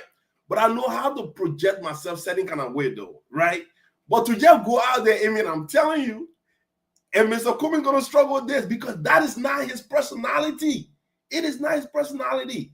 He can say all, and we all know what Mr. Cummings has been subjected to all these things. Misinformation, disinformation. We all know these things. I mean, it was big on the platform that a lot of people are even saying maybe that was Mr. Cummings trying to flex some of your muscle, but I didn't go on spoon. You know what I'm saying? Like that was so surprising to a lot of people. People are like, why is he even on Spoon? Spoon was one of those premier platforms that really went on an absolute dis and misinformation campaign against this guy. And for him to muster the courage to even go on our platform to present a new form, Mr. Cummings, I mean, it's something of a courage that we should give to him. Like him here. But look, and I'll respect Mr. Cummings for taking this because I know I've said this consistently. Mr. Cummings is suffering from identical crisis, politically and personally, right? Look, do I believe that Mr. Cummings is, not now to use the phrase, but absolutely not. I don't believe Mr. Cummings is. But this is the thing, we that live in the West, there are certain things that we always try to stay away from. When Mamadi Jakite asked Mr. Cummings that question, where he said is a lifestyle that he struggled with, that's where he messed up. I mean, that was absolutely incoherent. And he did not go back to try to set the record straight. Years passed by. You know what I'm saying? And something like that, sometimes you want to deal with it immediately. But look, do I believe that Mr. Cummings is that? That I believe Mr. Cummings across the road? Absolutely not. Right? Absolutely not. But I mean, that's another conversation for another day. But what I can say, Amy, we saw a man who actually talked a lot of good stuff yesterday. But again, politicians need to start investing in PR, public relation. Amy, Barack Obama, do people, with the exception of Donald J. Trump, he's unscripted. But all these other guys, before they open their mouth to do any public engagement, they go through what we call coaching. You know what I'm saying? You just don't go and open your mouth because there are a lot of intelligent people out there. And once you open your mouth and speak on any issues, people are going to use that to scrutinize you. And a lot of times you can win what you can say, but you can't win how people interpret what you have said. And when you not calculate before you open your mouth, I'm telling you that will come down to haunt you. Thank you very much. Thank you. And so I know we all went on the something, but we know the CDC something, so we'll go over it as well. So let's start with George. I know he said something about it, but it's about this. Mr. Cummings. Yeah, no, I haven't spoken yet. Let me just.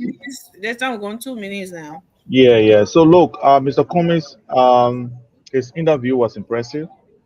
I think he slightly allowed this allegation to get to him, and he went off the rail a little bit. Look, but those things are, it's okay. He's a human. I don't think we should come here and want to pretend as if he's not a person. He doesn't have feelings. So because he's a politician, so he should just sit there and they just making a doormat. I don't think it's something that we should be doing. I think we make our politicians to be, not humans. And so sometimes we either glorify them or sometimes keep them in, wrap up in the corner. You know what I mean? I think it shouldn't be so. But look, I don't feel sorry for Mr. Cummings. I remember there's a news publication um, by Front Page Africa. Some part of, I think it was publishing, if I can get it right here, they were publishing Liberia on the 18th of September 2021.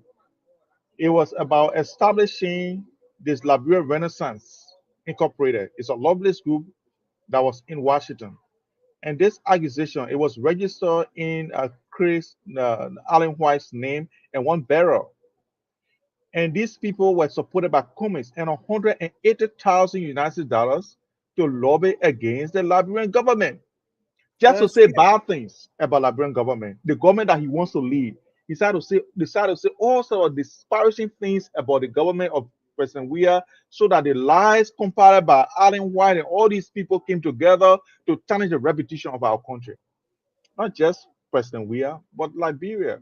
They say that the people were involved in cannibalism, and they will kill orators and eat the people. They killed 3 boys and took out their kidney to give it to George Weah so he can do all these things. These are the elaborate things that they were carrying on. And he funded these things. He gave them money to do these things. And so I don't feel sorry for him when people call him gay. I think he looked for it because he allowed himself to be used by people, that don't have Liberia at heart. What Allen White does not have any fish to fry in Liberia. All he was doing is looking for his own money. All the nonsense he talked in Washington up to this time, he can't prove it. He said it now in one corner, waiting for another person to come to him to give him money so he can start talking nonsense again. That's what these people do. That's their job. These people are retired UN staff. They don't work anymore, so they are looking for consultancy. And because they have knowledge in Africa, they are easily believed in Washington. So anything they say, they can get it. So that's why Cummings, when I see people online when they brag about, yeah, we coined that statement for Cummings to say he's a gay, and it's stuck, and that's why he was diminished. The same thing when they say George Weah killed three missing boys to take their kidney and give it to him to they all supported this thing. Cummings was part of all the protests. He was funding all the protests, even the June 7th. He gave a huge amount of money for that protest, just for other government to be destabilized so that he can find it. Today, he's saying that he wants the government to succeed. For me, I don't want a government that will ignore the rule of law to succeed in Liberia, because that would be encouraging other governments to come to ignore the rule of law in our country. I, George, would not want any government to succeed that will diminish our people to suffering and killing people in the street because they are protesting for their rights. I will not. I don't want any government to succeed like that. So no, Mr. Cummings is Thank you, George. just flipping and flopping and doing all sort of things just to find his footing. And I don't think he's going to find his footing when he continues to gel with the wrong group. The same thing he did when the runoff came. He said he's not going to support anyone. He left. 2 runoffs, he did that. You say you're not support anybody. Let's see We what all the know next one he's that's not coming is going to say the same voting, thing. so let's move on. It doesn't make any sense. You have to be part of the party. You Thank can go you. and convince other people to join in your fight. But anyway, it is what it is. So I don't feel sorry for him. Let him just cry his own cry. Come here, Eric. Thank you. I mean, my first disappointment is with Mr. Soare. When he started speaking, he said he wants to focus on the progress of this government, but sadly, he didn't list any. Apparently, he got distracted by the conversation and he couldn't list any achievement. I mean, it's sad that he's a renegade of Cummings, which is understandable because Cummings in himself is an inherent contradiction. And I support George. Not only that, I don't want the government to succeed, but I don't want any investor to go to the country called Liberia. You have a man called ambassador to Italy who is caught on tape soliciting bribe, extorting foreign investor. The man even went on Spoon discussing George Solo. Besides that, there are other government officials engaging criminalities. Why would anybody from outside Liberia want to go invest in a country called Liberia? It's a horrible place. Say what now? Pardon? I said, what now? Replay that. It's a horrible place that I wouldn't want anybody to go invest that money. If you're an investor and you listen to me, do not go to Liberia under Joe Boakai. You will be duped. And they will protect, the government of Liberia under Joe Boakai will protect the people who will dupe you. The fact that you have George Solo still serving as quote unquote an ambassador to Italy. The American people can say Italy, whatever it is. Yeah. It's a horrible space for you. Boakai should not succeed. Boakai should resign. What is he succeeding to do? That's the question that we should ask ourselves. Any rational human being would say, what should Boakai succeed to do? To distribute hunger? To 30 distribute seconds. poverty? 30 seconds? Yep. No, brother, come sit down with me. Let's cry. Take your time, Amy. And I always finish with George, 30 he's now, supposed to but speak sit for down. 2 minutes. You spoke for 3, almost 4 minutes. I forgot about your time. So 4 when you minutes? no, that Amy. George. That George. I'm not talking to you. Oh, thank you, Amy. Yeah. They make a What? large like you get you saw. What should Boakai succeed to do?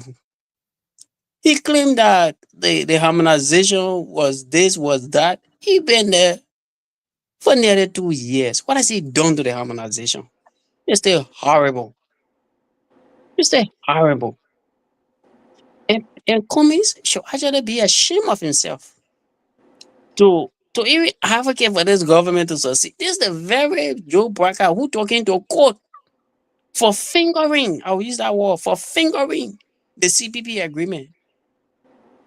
You know, I see my brother Anthony trying to romanticize or to massage the excesses of the government because Cummings said, oh, he wants the government to succeed. But Anthony, don't do that. Boakai is a horrible human being. He's a horrible character. Oh, thank you. Your 30 seconds after the 2 minutes. Wait, so? No problem. Go ahead. 2 minutes easy. Let's go away. You know the time. No, Come I back, you know, didn't 2 even minutes. speak for 1 minute. Say my 2 minute finish. No problem, man. Take the time. Eric, you know, maybe I should be doing it like right in your face when you're talking this time around. I wouldn't Go mind. ahead. No, but no, it's okay. Eric, you always exhibiting dishonesty. Try to be honest for once. Yes, everything. Stop doing that. In fact, I'm not going to go the route you go. Right now, let me just stick on that thing. Because the entire story is, let's come and get Mr. Boakai, according to your CDC tune. But I will stick on Mr. Cummings because they're where we started the conversation. And my brother Anthony doesn't like to hear my voice when I mention Mr. Cummings in that manner. He's a Well, public figure. You're liable to do so. Thank you very much. Thank you. But many of the things that happen in our politics and Mr. Cummings' connections and everything, his experience and everything we talk about have all been in the private sector. Mr. Cummings, he visioned Liberia to be like Alana. He thinks that in 2 years, Liberia should have multiple grids of decentralized power station people. Different, because the mentality Mr. Cummings presented yesterday and how he think that the economy is going to be is all misguided. It's far from the existing reality. That's the thing we're trying to say. Mr. Cummings is still far from the traditional Liberian politics. You acknowledge the government made some gains. Your hometown, you made reference of your hometown. You said that at least it takes shorter time now to go reach all the way to Plebo-Sodican district, where George came from, in Maryland County. It take shorter time to go to fairground where Eric came from in Grand Bassa. I don't even know. I know everybody lives for everybody who's here tonight. But Boaga did not do Grand Bassa Road. Don't lie to the people. Oh, my man. They made just talking Anthony, here. just relax about it, rest about it. I'm trying to tell you that Mr. Cummings acknowledged that there have been improvement with road connection in the country. I mean, but his 2 minute finish, yo. He started Eric, keep 3:32. it quiet. You saw the No, your 2 minutes finish. He started 2:30. He started 11:32. It's 11:35. When you begin the time keep up. Show noisy tonight. Are you the No, new, but Emmy, you give are me you the 30 new seconds and you timekeeper give on me the 2 show? minutes. So That's nice, unfair. Hey, no, don't do that. Wait a minute, I gave you 30 seconds. You talk more than 3 minutes. Almost. No, 4 not true. But the man started talking 3:32. It's 3:35. Check your time. I watched his time. 33. I'm looking at the time. It's even 3:35. So 2 minutes over. I mean, start hijacking the show, man. Ah. Eric, this is what it Yeah, calls. No, I'm not hijacking. It's the time because I think times are Eric, ringing. Eric, look what we doing right now. No, Look George, you want me to be quiet? Say I gotta be quiet.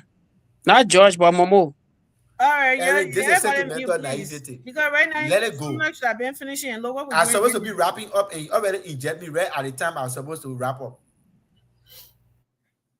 So Let me thank be you the very one to much. do the timekeeping. I beg you, please. You always telling people to be You're tolerant. looking in the mirror. You're the teacher. You go look at it. You have to be tolerant, Eric. Relax about it. Rest about it. Look, You go ahead and learn too. quick. Thank you very much. Your tire should be out now. Your plane tire should be coming down. Thank you, Amy. Thank you. It shouldn't be sticking on your But I had a printer out. If we can't have one, guys over there, stay showing different sound to the parlor. All right. So, Mr. Cummings said, like I said earlier, he contradicts himself every time he speaks. There were so many contradictions. 1 minute, he wants this to be like this. Another minute, he said, oh, the government is not doing this. We are not going to listen to a man who has never stood for anything in our politics. He had never stood for anything. Mr. Cummings had never taken side. Mr. Cummings said that if the election goes to a runoff, I will stay with the opposition. But when the time came, we were right in the runoff election. Mr. Cummings, where are you? Mr. Cummings put a hand up. So this is the man that you think that he's going to be a serious candidate. Look, that thing I can already say. I'll leave this with you quickly. He said the darkest place in hell is reserved for people who remain neutral in terms of moral uprising or in terms of morality. This is the darkest place in hell for Mr. Cummings. Anytime he takes neutral position, two times in successive election, he said, "My hand is about all hierarchy when he supported CDC." So I don't know. Yeah, we know who Mr. Cummings voted for. So let's just go ahead. Sorry. Thank you. The brother from the other side, sedition. They want us to name. Guys, please share the show. Share the show, please. Or success of this government. So that's right. Mm-hmm. And they sit on the platform. They got dark thinking about Liberia, like Russian associate. So you even think when I listen to you, the brother who want to it, you will see a success. So I'm not going to drag into the usual with a discording issue. You sit on the platform. You're telling Liberia that you want for the government to fail. No investor should go to Liberia. Sad. And in other situation or conversation, you call yourself a nationalist, a patriotic Liberian. In what light? What is your patriotism? Oh, because you are attached to one political party called CDC that have buried your thinking? You got to be mindful sometimes when you base somebody's statement. No political affiliation should bury your love for your country. That's being very disservice to see your country bring where you sitting in America right now. You get electricity. My people do not have electricity over there. and you're not thinking about it, then you sit But I on it. used to the government succeeding now. Come on, bro. Not me. When I go there with you, you can do this to me because I did not do it to you. You gotta be tolerant. You gotta be, I think you start to flatter Amy Interrupting everybody now. when you say Amy was tolerant, Amy did, but you're not exhibiting what you praise somebody for. I think it's I'm very descriptive. I don't want to use all adjective when it comes to intellectualism, but I think we should have it very civil. When somebody respects you, you respect it.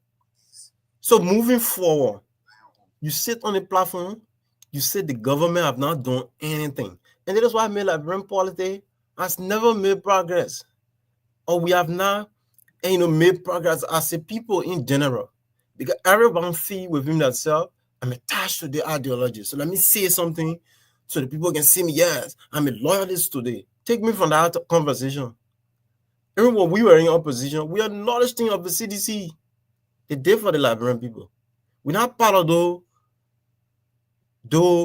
dark way of discussing issues. 30 seconds. But I've never given any way forward to discussing our issues.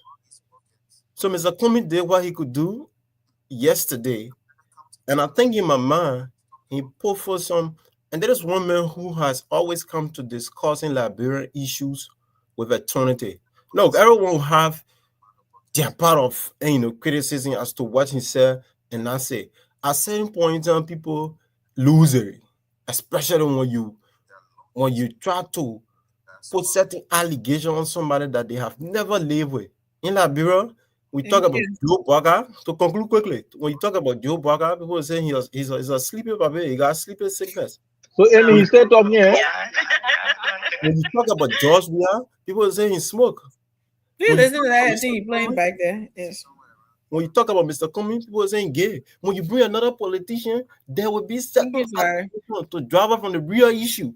But the real issue here is what they're saying and what they say they will do for the Liberian people. I think we should try to focus on these things than the true reality all of the time. Thank you. Momo. Thank you, Amy. You see, I think I spoke before Momo. I've always said that, my man, Anyway, you keep a different place in the corner, still not corner on the no problem, brother. I'm saying you speak for. Mama, you pay your internet bill before they shut down. So you see this, you see all the opposition. That's why this ruling administration going to succeed. We're going to succeed, right? Even more. Bunch of egotistic or group of people who at the end of the day they will crash. They can't even going close to the they're not even from my alliance. The whole opposition people watch. At the end of the day, you'll see them. They're going to butt heads and stuff. So I'm not even worried about them, but I still maintain my position with Cummings. Look, in as much as I'm not with his party, I do respect this man. I know at first hand what Cummings has done in this country. I know how difficult it is. I don't get them, but most of these guys who never work in a corporate setting or work in a real public environment, like working in government. Most of the guys you experience, maybe they work little area where not like a huge or a large structure where they have to manage. They don't even know it. Most of the guys people on the show don't know nothing about management. They just talking. They are followers. They are now leaders in their own business of life. So I'm not focused on them. But what I'm focused on is what I saw, what I know, what I've read about Mr. Cummings and how he rose to prominence. We should give this. Look, the issue about us in Liberia is we always tear each other down. No matter what you do, Liberian will find ways to just constantly tear one another. And this is sad for our country. So I have a question about that. I know that Mr. Cummings, like I always say here, I'll never, be his shine or whatever, or how he something. But if you're trying to keep it on, like how he came to permanent, how he did it, should we go by that from what we see in George Weah did to our country, and because of that, people made him president because he did this, he did that on the football field, because somebody is good in this area, you think he's going to be good in that area, or because George Weah was a good football player that we all know, people thought he he was going to be a great president. But look what happened to our country. So should we go by that? No, Amy, that's a wrong comparison. You're comparing apple and orange. It's a completely, that's the analogy you just made. It's totally wrong. It's not, they are so far-fetched. Playing football, look, Cummings, what I Cummings? mean, let's forget about the football part, but should Okay, Cummings, what government serving in the public, serving in government, there are a lot more similarity when it comes to serving in corporate or in a corporate space. Government is all about negotiation, as is with the private sector. All these deals, we go overseas. The president meets a sidebar meeting with other leaders. He carried his team of cabinet ministers to have meetings with all parts and stuff. These are all negotiation, and that's what business is all about. And that's what Mr. Cummings has always been. A man who thank you. So quick. Oh my God! You 30 seconds later, please. No, but Amy, give Mr. Today more time. Why you interrupt the man? Then you want to get him more time. Get him more time. Yeah, the man speaking our mind. Get him more time. Black era right now. You keep just stepping. So in a nutshell, let me just say, right? 30 seconds. In as much as I support Joseph Nima Boakai presidency, if it's no more, if you say it will look back, as everybody feels, God forbid, and CDC people already know where they are, right? I will look to someone like this if I'm still hoping as a patriotic Liberian to bring him up. But what that skill set he's acquired as a corporate leader, and at the peak of that of where he ended, I would give Cummings a chance. I would never doubt Cummings' ability to transform Liberia. So thank you. So Toure, well, let me go to Anthony. So Anthony movement, the reason. No, but wait, how we doing, Anthony? Anthony left the queue. What when he comes out, wherever he's at. All right. Everybody need your guy. You know what I mean? I'm not gonna get punished because Anthony left the queue. So Anthony, come on, man. Anthony knows the rules. All right, let's go to Anthony knows the rules. He knows the rules. The reason why I asked Momo that question is that, you know, whenever a Liberian is doing well in one place, right away, everybody pushing it. Oh, you know, you can be a good president. You know, you can remember. You know what I mean, right? So, like Anthony right here, because Leo went and built one library. Or what he called it, somebody saying that he said Leo should run to be, I don't know, senator already, because Leo went and built one library. So this is why I'm asking. Because Leo should go replace Delon. I know our Liberian people like to do that. You know, when somebody is good in an area that they're really thriving and they're doing great there, all of a sudden we want to take them and throw them in the executive mansion. So that's why my question was to Momo. So if you want to something on that too. Why? Yeah, absolutely. I mean, and anybody look at Leo. Leo is a very good friend of mine. We both come from the same county. We meet annually at the United Bunkana Association convention. If anybody can look at Leo for Leo to run for political position in Liberia, absolutely. I mean, look at his skill set. What is it that he brings to the table? It's all about youth movement. It's all about, you know, community organizations, right? And these things translate into political leadership. Look at President Barack Obama. Where did Barack Obama have his strength? Barack Obama could have gone to any law institution in his country, but he decided to go to the soft side of Chicago, in a ghetto there, to relate with the people, because he truly believed that change does not start from the top, but rather start from the bottom. So when you really want to impact change, you start from the bottom. And that's what Leo is doing. Look, let me tell you this. This is my thing. Mr. Cummings, like I said, we're going to close on this. I don't have any problem, Mr. Cummings, when it comes to X and O's. I really do believe Mr. Cummings understands what it takes to lead Liberia into prosperity. I really do believe that. Because number one, he's the only politician that's not coming with any sort of dependency on the natural resources. This guy coming with his own money. He's coming with his own money. So that right there, that is a factor of differentiation. He can differentiate himself easily from that. He's not somebody also that can be hijacked based on political favors. We know United Party, we know JMB came to power. A lot of people contributed to President Joseph Mabanga campaign. We know that. And we know some of these people were awarded opportunity in this current government. We know these things. You know what I'm saying? So do you want to have a president that can come in from day one and not be beholden to any who be a donor to a political party, or someone who just going to come in and just appoint people based on competence? So your horses. These are things that we should be looking at. Amy, look, like I said, I, for one, I am not going to go to say, that's why I choose who I support. Everybody know me, I support John Governor. And you can look at the man's track record, right? He has not embezzled any government money, right? And I don't have any change. I could have supported any political party. The CDC, when CDC started here, the chairperson for CDC in Pennsylvania, Honorable Tarata Washarif, that is my Brabi. You know what I'm saying? I would have gone with CDC a long time. The ANC, the same way. I started with the ANC, but when I started to see where they were pivoting in terms of that elitist and stuff like that, I was like, no, I'm a countryman from Batala. I don't pivot that route. You know what I mean? I'm a countryman, right? What is that supposed to mean? But let me ask you that question again. Here's the thing. You are who you are, and never ever try to compromise who you are for the sake of political expediency. Don't do that. Always maintain who you are no matter what. That is why for some of us, we go anywhere, we are easily able to assimilate because we know we're not going to compromise who we are. But let me say this, Amy. Thank you, Ture. Let me say that. Let me lay on this. Look, fellow Liberians, Mr. Cummings came with a message. And he came with a message that is absolutely 100% irrespective of our political persuasion.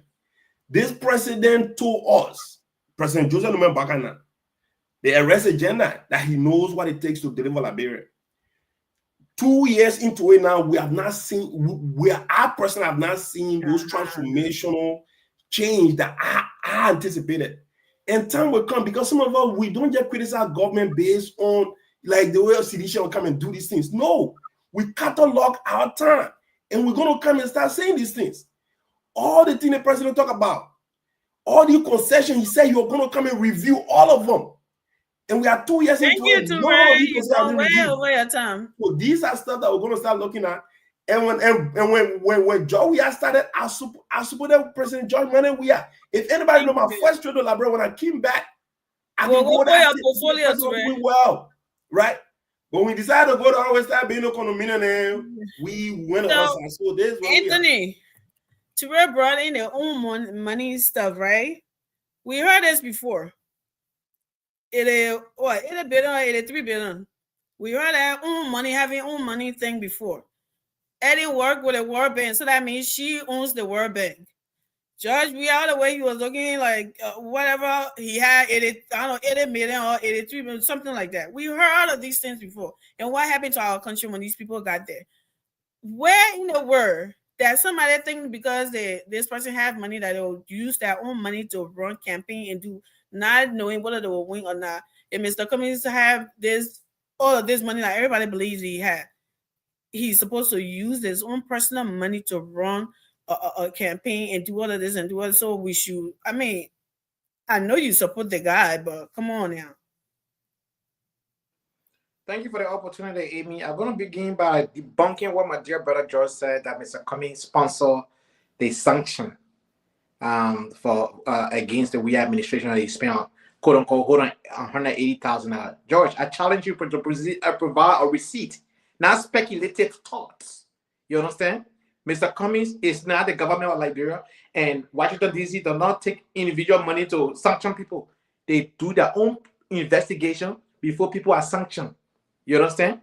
Don't take Mr. Cummings' connection to the global world, especially the U.S. Congress and other nation presidents, because of the work he did for Coca-Cola. He was exposed to all of these people. He dealt with liquor issues. He dealt with regulations in different countries. He dealt with, other policy. I mean, he made a lot of decisions to be an executive vice president and chief administrative officer of global.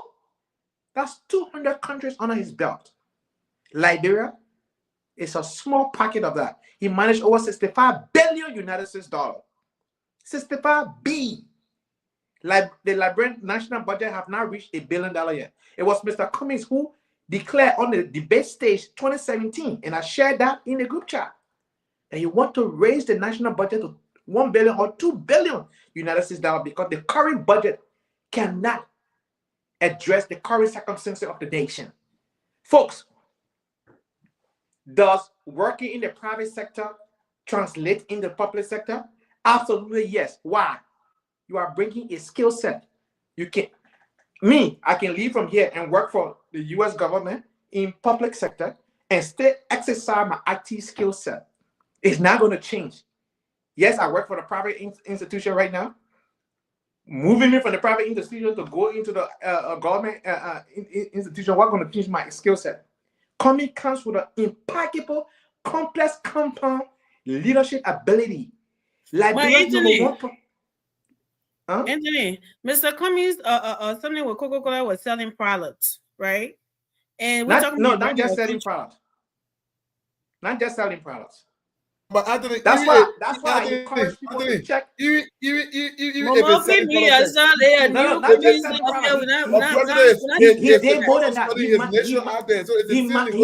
he managed so many things.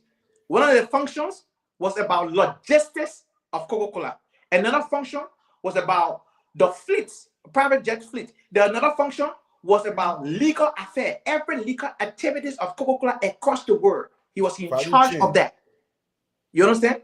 I mean, look at the main scope of work under the global scope of Coca-Cola operations. He led the entire Africa. He was the president of Coca-Cola Africa. You understand? Before you were brought here to be an executive vice president, coming to reporting to 2 persons, the president and the CEO. That's it.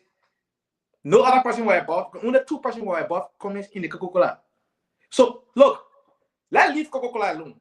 Let's go to Liberia. What does Liberia need today? The economy. What politician today understand the economy better than Cummings? Who can break it down? Who work in the field? Who have look, Amy, Mr. Cummings gave an example yesterday. When the team is down, you bring in a striker to score the goal. When a team score and the team is leading and want to maintain that lead, they bring in defense to defend him. Today, Liberia need a carpenter who can fix the economy. Mr. Cummings possess the skill set, the knowledge, the experience, and manage bigger portfolio than any politician today in Liberia. He has managed bigger portfolio. Look, it's not because I support Mr. Cummings. And another thing that Liberia should understand, Seditian, UPS, and any other Liberian will go to the market tomorrow.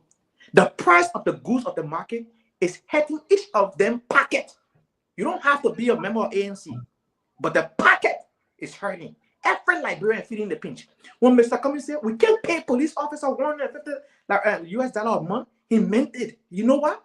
A family cannot live on $150 US a month.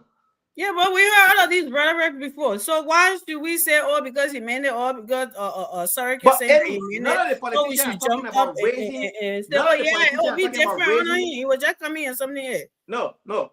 It can be. Amy, you mentioned me directly. I want to say something. Let me end with it. 30 seconds. Where will the money come from, Amy? The money will come from the top. The money is there. It's just being misapplied. The priority should be the civil serving, the police officers, the teachers, and another thing Mr. Cummings struck on yesterday. In order to address the educational thing, we got to train our teachers. They got to be a part of skill, have the necessary. University of Liberia will be free and the funding will be given to the university. Are you proud of that university today? No. We should not be proud of it. That university is a symbol of Liberia. Do you know how many people went to that university from different countries? So yeah, thank you for the time. Thank you. Yeah, Amy, just quickly. Look, Look, Anthony, I understand your frustration. And I understand when you're fighting for something that is so difficult to sell, it becomes a tough task. But let's be fair here. There is a news publication. There was no time Cummings debunked This report. He didn't say anything about this report. It's right it's on the international web. And if you go there, you see it. It was published by Front Page Africa, and Front Page Africa got a lot of statistics. If you read it, it's so detailed that you'll be convinced. So it was published. If you want to, they said Liberia, who's behind US 180K opposition lobbying in Washington, and Kumi is listed in that report as a funder. So I don't know where you're coming from. So go and read it. It was published on September 18, But dear brother, 2021. my dear brother, we're not going to be dignifying all that pettiness. Thank you. 30 seconds. Yeah. So it is what it is. I understand. Kumi is hard to sell, and I would not try to make it harder for you any much. So I'll just say what you can say, but just know that you are selling a product, not Coca-Cola, but a product that is hard to sell. So maybe the Pepsi, I don't know, but yeah, it is what it is. So you continue to sell, but yeah, we'll say the facts here. Thank you. Can you please allow one person to talk at a time so we can make the time shorter? Then go ahead. What's his name? One day a new phone love for coming status though. But go ahead. You get comparing the comments one bit. So you can call Georgia because you for comments. You can call Georgia because you for comments. I'm not comments. I'm just being But did I insult comments? Did I insult comments? Did I insult comments? Yeah. Did I insult comments? Just yeah, complete waste of oxygen, man. Eric, go ahead. 30 seconds.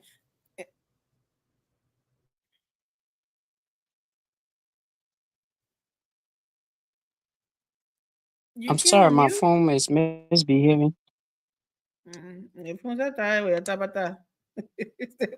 Yeah, you're right. But it's okay. So let me say quickly, if Brother Suare was sent here to represent UP tonight, especially to talk about the performance. No, it doesn't matter. You give me 10 seconds, I will still talk the thing I will say.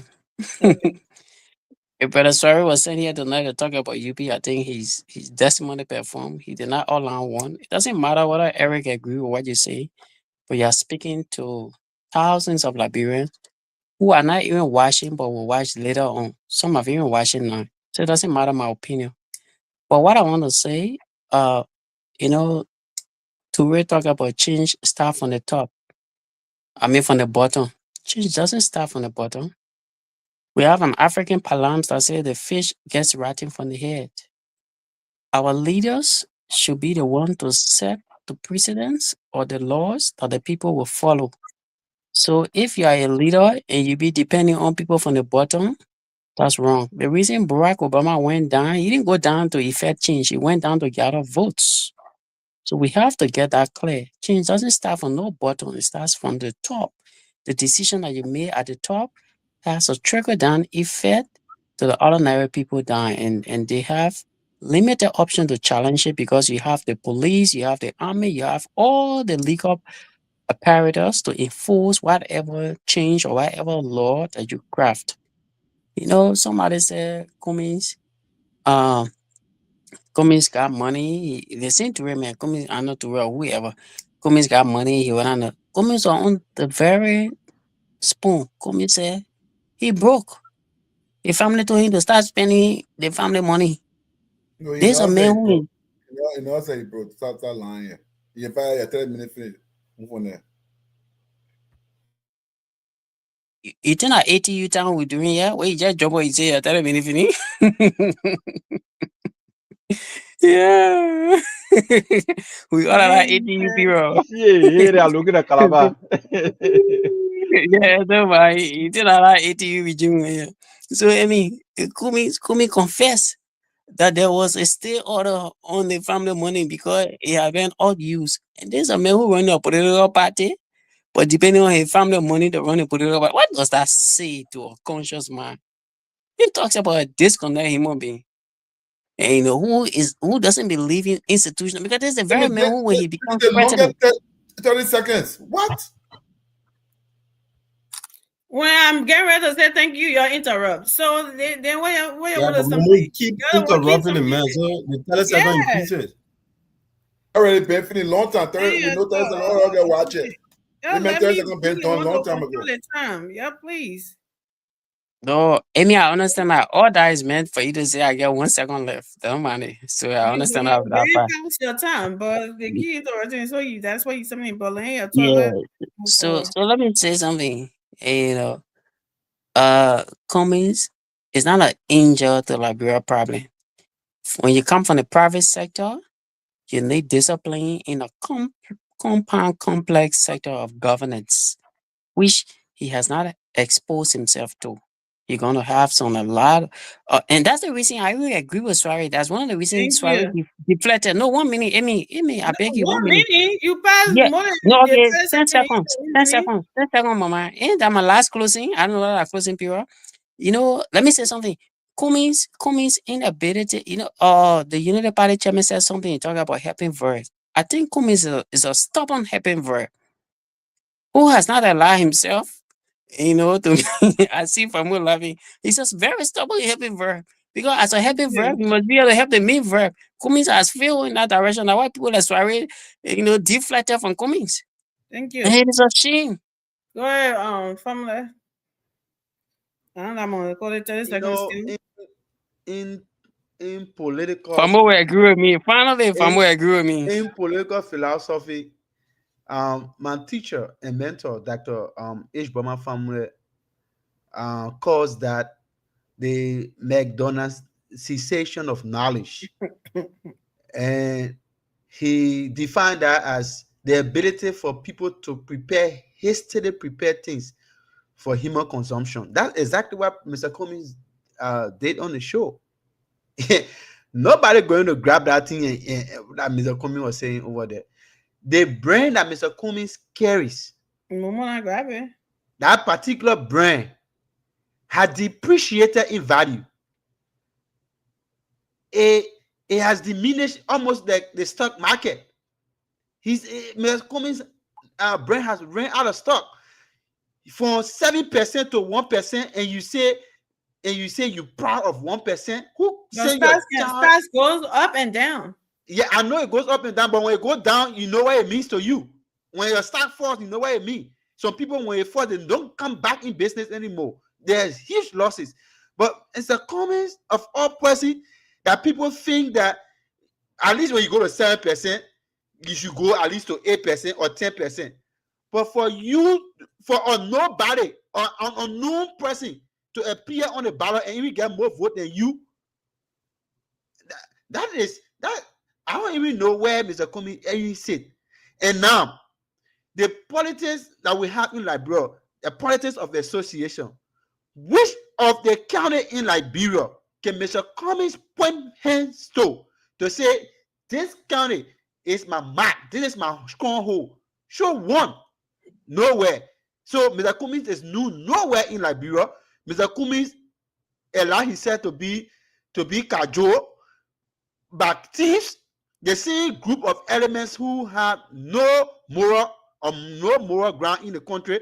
They were the same people who robbed hands in Mr. Cummings' arbor, ate his money, lied to him, and the rest of the people who left in Atlanta and in the US and in the diaspora, they sat down on the show, not knowing what happened on the ground, and lied to Mr. Cummings, using all of those sweet words to tell Mr. Cummings he was the best person, he was the fixer, and he fixing everything. Mr. Cummings would never face anything in Liberia. Mr. Cummings would, in fact, the world never belong to God, but I will tell you that Mr. Cummings' political fight or political dream has been combusted, and it will never resuscitate anytime soon. Even on life support said it will not resuscitate. Nowhere for you to get one heartbeat. You already gone beyond. Thank you. So I disagree with the fact that he can never fix anything in Liberia. I believe that if given a chance, he can. My only thing is that who will gain chance? You get start facing them he be given a chance. That's the only thing I got. But to say if he were given a chance, it won't make a difference. I don't believe that. But go ahead. I'm sorry. Thank you. Neutrality in Liberian politics or politics in general has never been an alternative for making progress in our country. And I agree with anybody that talk about being neutral somehow as a political leader or somebody who has that space or follower in the Liberian body politic. It speaks a lot for you. That is why some of us we took a stand by, right? And I never saw myself being neutral in Liberian politics, especially when it comes to a critical time where we thought in our mind that we needed that change. Okay, I say, okay, let me sit back and not talk for a particular political candidate. But I mean, I tell you, as I felt in my mind, it was not an alternative. We needed to make progress. That's why we took this side. And I mean, for people to all want to believe that and want to be suggested to one idea to be seen as Liberian, I think it doesn't make sense, and it's not something that we should condone in our way of thinking as Liberian. So they're thinking about, if you're not a citizen or you're talking for a particular individual, then most definitely you are a surrogate or whatsoever adjective they want to use on you. But I think we should be objective to some of the things political leader, people who want in power would say when we are critiquing what they say, right, or what they have said in the past. So, Mr. Cummings, as an individual, like some of us will agree, he's not the usual politician. You will agree with me. He's not a usual, brutal intellectual. Somebody you want to hear him speaking the way the usual Liberian politician talk. Somebody want to talk, people shout, people talk. No. I mean, he's solution based.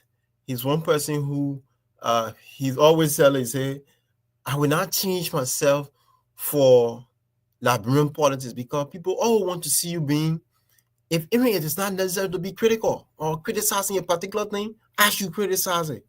Thank you. During the Ria administration, Mr. Kumi acknowledged a lot of things that are happening in the government. And people said, you cannot trend on this power when you want to be a Liberian politician. He said, no. If I come to power, I must come to power on the basis of true honesty. There are things that government doing, we acknowledge it. We're saying he graded the government, to conclude quickly, he graded the government by sectors with some grade in his mind. Some of those grade he was giving, for me, I disagree that some of the grade was not very genuine. But that's his grading. 3%, 4% to certain sectors. I mean, fair enough, that's his own grading, but I disagree as a supporter of the administration. Like I said, we need to focus on the bread and butter issue. The bread and butter issue is what other folks are too concerned about, that they should get it. And they talk about electricity and other folks a thing. Thank you. Suray? Me or You can be turning something off and yeah, look, sorry, I totally agree with. Or how can a minute keep on me on the hook you now? How you put a minute on me? Ture, I mean, sorry, I totally agree with where you coming from. You left. When you come back, you get into the bottom. Okay, point behind me. Hey, you read that.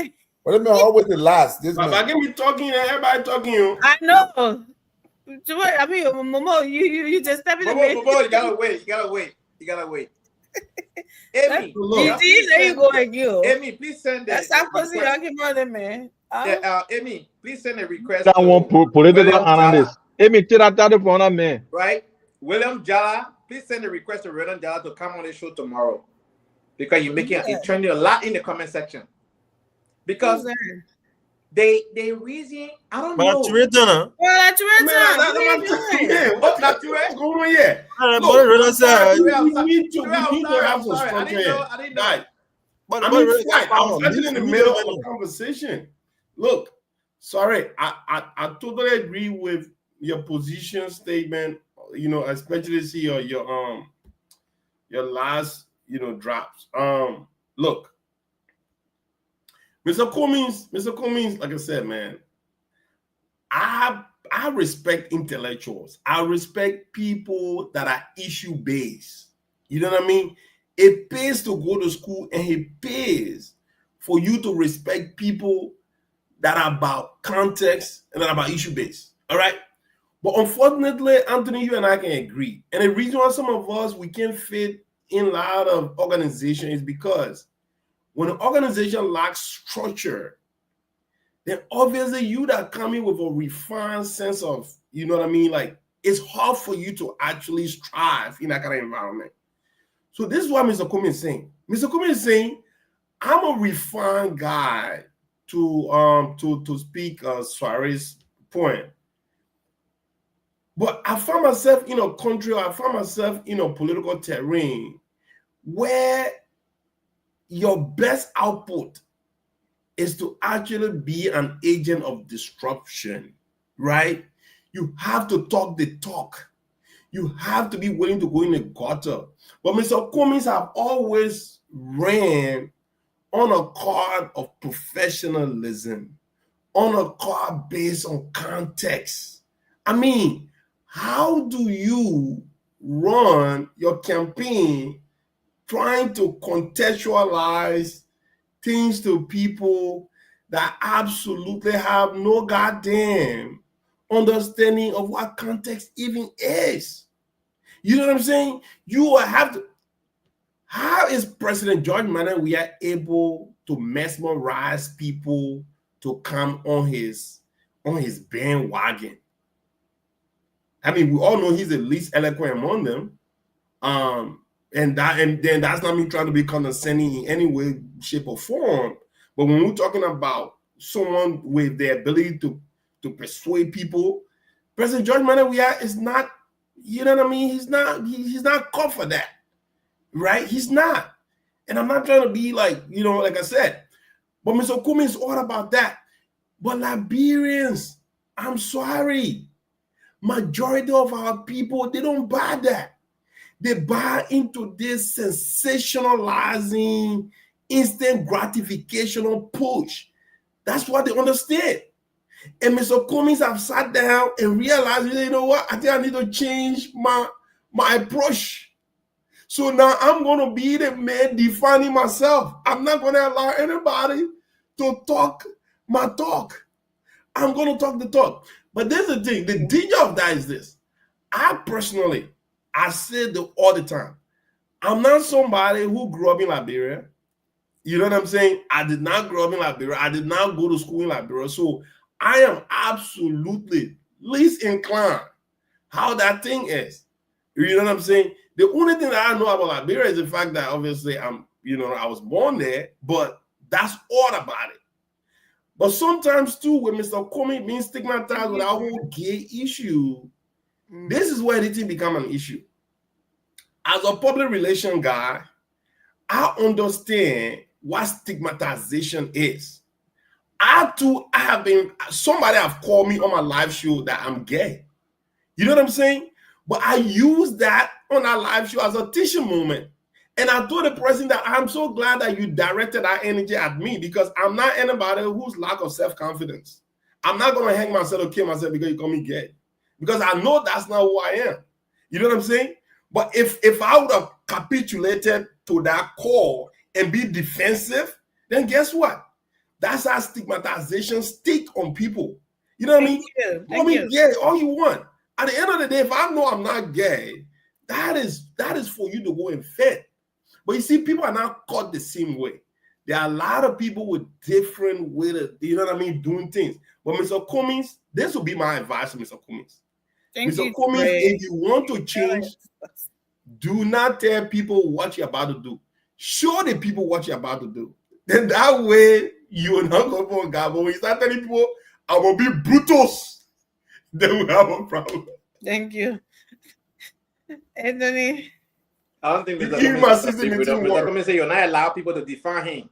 You know, in politics, when your opponent define you, they put you in the box and see you out. And that's what they did to us. Guess what? We are right now in the last 24 hours. The name you've been hearing is Cummings, and all positive. You did that to yourself, or your opponent did that to you? You know, so when we that name is on the TV document, you know, we didn't have good propaganda against that. But let me just say something here. Look,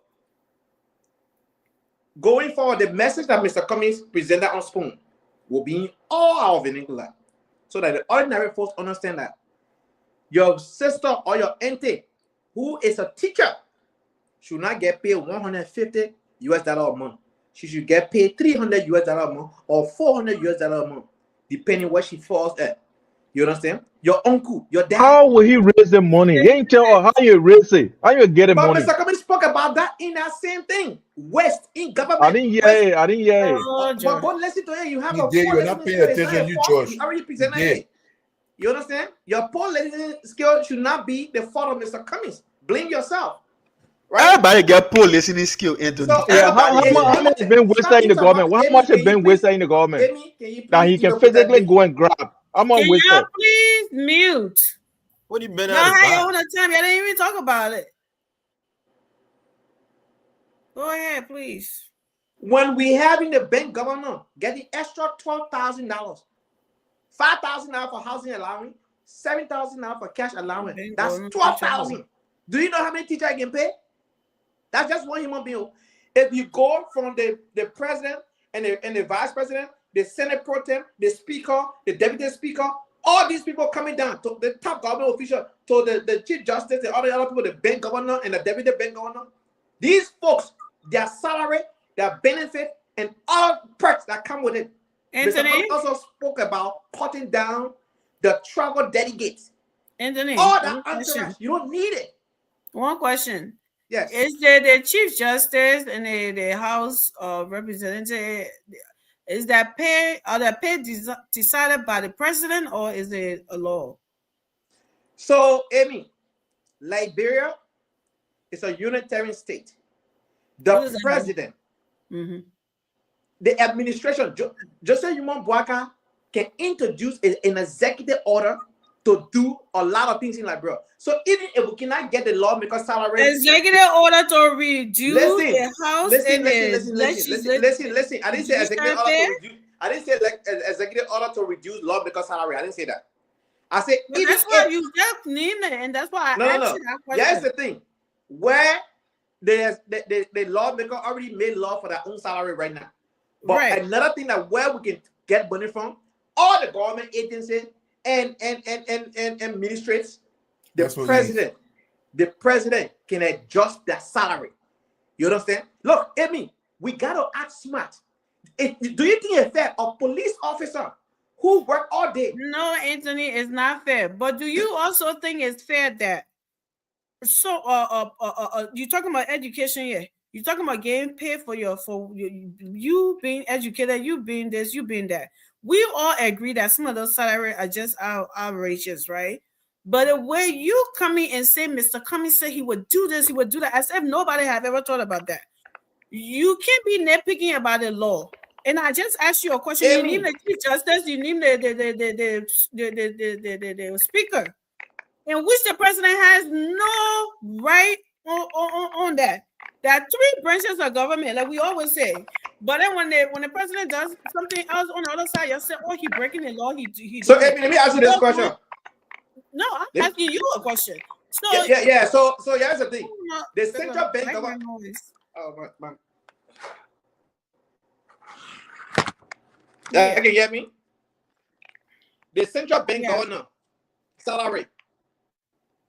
Why are they giving extra $5,000 for allowance? I have no something How to they that. give I just something I always $7,000 hear for you allowance? say. I have no something to that. I always hear you say it. That's it. I have no paper to that he makes there. They get him. There's the owner Anthony. They 1 million. You always mentioning him. That's the one of you. The only one I always heard her say this. So I can't answer you that. Anyway, I'm also against people getting paid gas 100 or 350 gallon gas for 3,000 for. I'm against all of that. But they can. What we all spoke about cutting stuff down and stuff and something. But to set people's salary in a house and in a judiciary, that's why I'm asking you a question. I'm not the president is responsible for the executive, which he has something to do with that. But the other place you're trying to throw your net to fishing, then if you call in the other person a lawbreaker because he's doing this, then you where you go? Amy, let me You just say give some. you Let commend me Mr. just Okay, Cummings Amen. for let doing me stuff just like chip in some Let me hurry information on, real man. quick. that. Information for Somebody. progress, Momo. Momo, go ahead. Why he something? Yeah. Go So ahead. we So know that Anthony always calling what you out. coming here again from left? Hey, That's Momo Momo, just give me 5 seconds. He just give me 5 seconds. You already here, you saw it. What? Emo just told What if Pastor go ahead? Go ahead, man. Emo just say go ahead, family. That Be ain't quiet. message. Just be quiet. That ain't matter you. Thank This you, Momo Emo. got just frisky. Look, he always calling the central bank governor. The other created that central. Look, the central bank governor went before the Liberian Senate for confirmation. And all of those people, why do you think that the salary issue in Liberia can never be adjusted easily? It's not because they are lost. They are lost. And the people who are supposed to do it are the lawmaker. Because they went before them for confirmation. They went through everything, not only to say, oh, okay, we agree for you to go take the position, but also look at the salary. I get back to you, Emo. Okay, so look, to close, I would say that look, any day I want any of my children, my boys, to emulate what Mr. Cummings is today. I would love my girl to be Mr. Cummings tomorrow, right? This man is an epitome of what we call, a good leader. This man has what it takes to move Liberia to the next level that we want to see that country. Look, Cummings did mention about how he gonna get the money to, to do what he wanted to do to fund from one place to another. Say he will reduce waste in government, and he explained how he's going to do it. All the issue about DSA, all the issue about these and it starts with the executive branch, right? The president has the biggest platform in the country, so it starts with him reducing his salary, and that's why Cummings was saying, deal with issues, reduce waste. All the SOE paying all these cars, expensive cars that they're buying, he's going to look into that. And then how can the president how can the president affect that change in other branches? Though there are three equal branches of government, he can say it from his pulpit. Tell the country, say, look, tell the people, you elected those people. You'll go to you'll put that in the referendum as you're going to election to reduce the guy's salary. You'll come on the street, you'll go and meet your lawmaker and tell them that they need to reduce their salary, like I'm doing in the executive branch with my people. It's the buck stops with the president, and that's what I thought Cummings was trying to get across to everyone, that he would tackle waste in government and reallocate that money to places where they are really needed.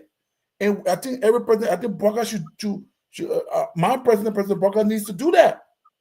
Start echoing this out there. Look, we need money. We need to move. We don't have sufficient money to take care of everything that we don't have to take care of. National development. What we need to do is to reduce some waste. Start giving post-trash car. Start, reduce your dedication that you abroad. Sometimes it's understandably we know that they have to go with him to engage with other stuff. But at times there are some people who are not necessarily supposed to be a part of the trip. Don't take them along. Then tackle high salary SOEs are making too much money. I'm telling you, those guys are making too much money. So you tackle that from the executive branch. Once you effect change within your branch of government, then you can tell the people who elected the other people.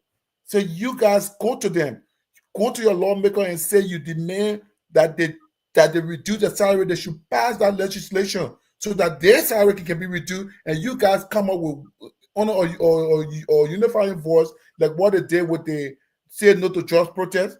It's a legitimate protest. It's a legitimate citizen action. Come on the street and say, we want all senators or representatives to make maybe $5,000 a month, or No more in the history of that country should anyone buy a car for $45,000 or within the space of 3 years, that car should depreciate. All these things need to stop. These are common things that citizens can actually put into action so that they can benefit themselves. Because once those monies are being taken away from those guys, those money can be allocated into other social services, social program for them. So we, the citizens, we the people, we have the power, because the power of the people is greater than the people in power. So we can effect that change. So this is what it starts with. We can echo that, and then that stuff will sort of reverberate around the country, and the citizens will take action. So I think that's what Cummings was trying to convey to us. You think? I mean, that's what he was trying to say anyway. I mean, I will support Cummings all day tonight. Yeah. Me and I surrogate, but I will support him tonight. Thank you. So thank you, everyone. See, this whole thing when people come in with all of the big grammar and the people need to make 5,000 and this thousand. We all heard all of these flip-flop floor before. It's not easy for this nonsense to be done in Liberia. We've seen it so many times. You think other people don't want to do it? So we sort of sit here and Mr. Cummings tell us, and by no means am I against Mr. Cummings. Let me tell you that. But I have to be critical as well, because like we all said, we heard all of these things before we got to. And the bad taste that he put in my mouth in 2023 by lying to me, it just made me whatever. So I have to be really, really careful when I'm talking about Mr. Cummings. And he got to do a lot of work to get me back, to get that taste out of my mouth. But all of these things we're saying, President Walker also said the same thing about a salary or something. He was only able to lift it up a little bit, not jump to 500 or 300 or something. It's impossible to just do that automatically. When you have all of these other stuff going on, we agree. People need we always talk about waste. Car being bought for $40,000, only being used for 3 years. We talk about that. Yes, you can do that, but how much money would that save to do all of their big plans? What, $8 billion? What? A lot of money. Yeah, but it's not going to reach what we're talking about. That's the point I'm trying to make. And then you're talking about wishful thinking. To sit and how long would this thing go with the legislature coming up with their own, so these people that make their own salary, own benefit and stuff? We can also call them out. We can do all of this thing, which we've been speaking on how long. These same people would be intending to stand up. They would be the one going to that door. I think, Honorable, my baby ain't get that poll. Those people are supposed to be the one, and that's what we're supposed to be depending on, and say, oh, because Mr. Cummings said it, so it's going to happen right away. So let's go, and that's what we're supposed to put him there and do this and do that. I mean, his plans are something we all like, what he's saying, but to come in and say, it will be done for day one, spare me that, Christmas message. Thank you, Amy. Thank you. Little money is better than no money. Little money is better than no money. It's better than no money, but it's not going to be billions of data that we're talking about. That's what I'm saying. They can build soon a hospital in Babylon to County. I didn't interrupt you. No, but you say no, but Amy, that's a lot of money. That's a lot of money. These lawmakers are getting $35,000 every $40,000 every 3 years. That's a lot of money. I just said yes, you can stop that 3 years something cost. But how much is that going to be just for? I don't know if the president is the one that set up that budget, or is it part of their law and all the one. We're talking about something. It's a law. They have to exactly. repeat the law. So the president can just come in and just do all of it. No, I'm not saying the president.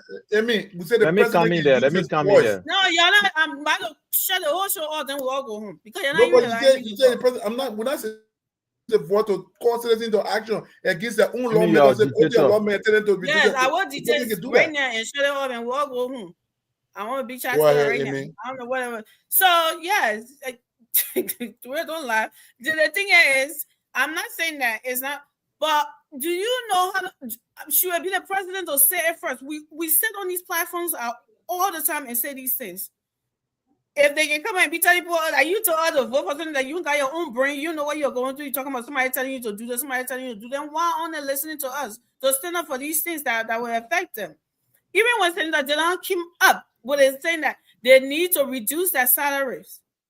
How many citizens you see jumping up in the street to join this man, or coming to the Capitol building to join this man, to say what he's saying makes sense. Let's something, and he named what they could do and everything to something. But instead, they had him. The moment they said, "Oh, they gave 30,000 in the legislature or 5,000," and everybody looking for owners they don't want to see the paper and see what they don't sign up on it. As if he's the only one in there. So y'all talk the kind of people you're talking about, and y'all have to know that too. The people you're speaking to, we all want this change in Liberia, but we have to be realistic about it. We can't just say because somebody came and speak big boast, so that means, oh yes, it's so possible, yeah, that he's the best man. I'm not saying by all means, I'm not saying Mr. Cummings will not be a good president if he's given a chance. But can we be a little real about it? That's all I'm saying. That to say, oh, he can do that one year, and the other guy, no, he doesn't have the right to do that. He doesn't have the power to do that. Instead, we're telling him that we saying that we want to. I mean, we want a dictator, we want a military government or a style of government or what we got in Burkina Faso. Then let's go for that. But other than that, if we say we had a democratic 3 branches and 3 this one, then we can't do that. That's what I'm saying. All right, Amy, let me come in.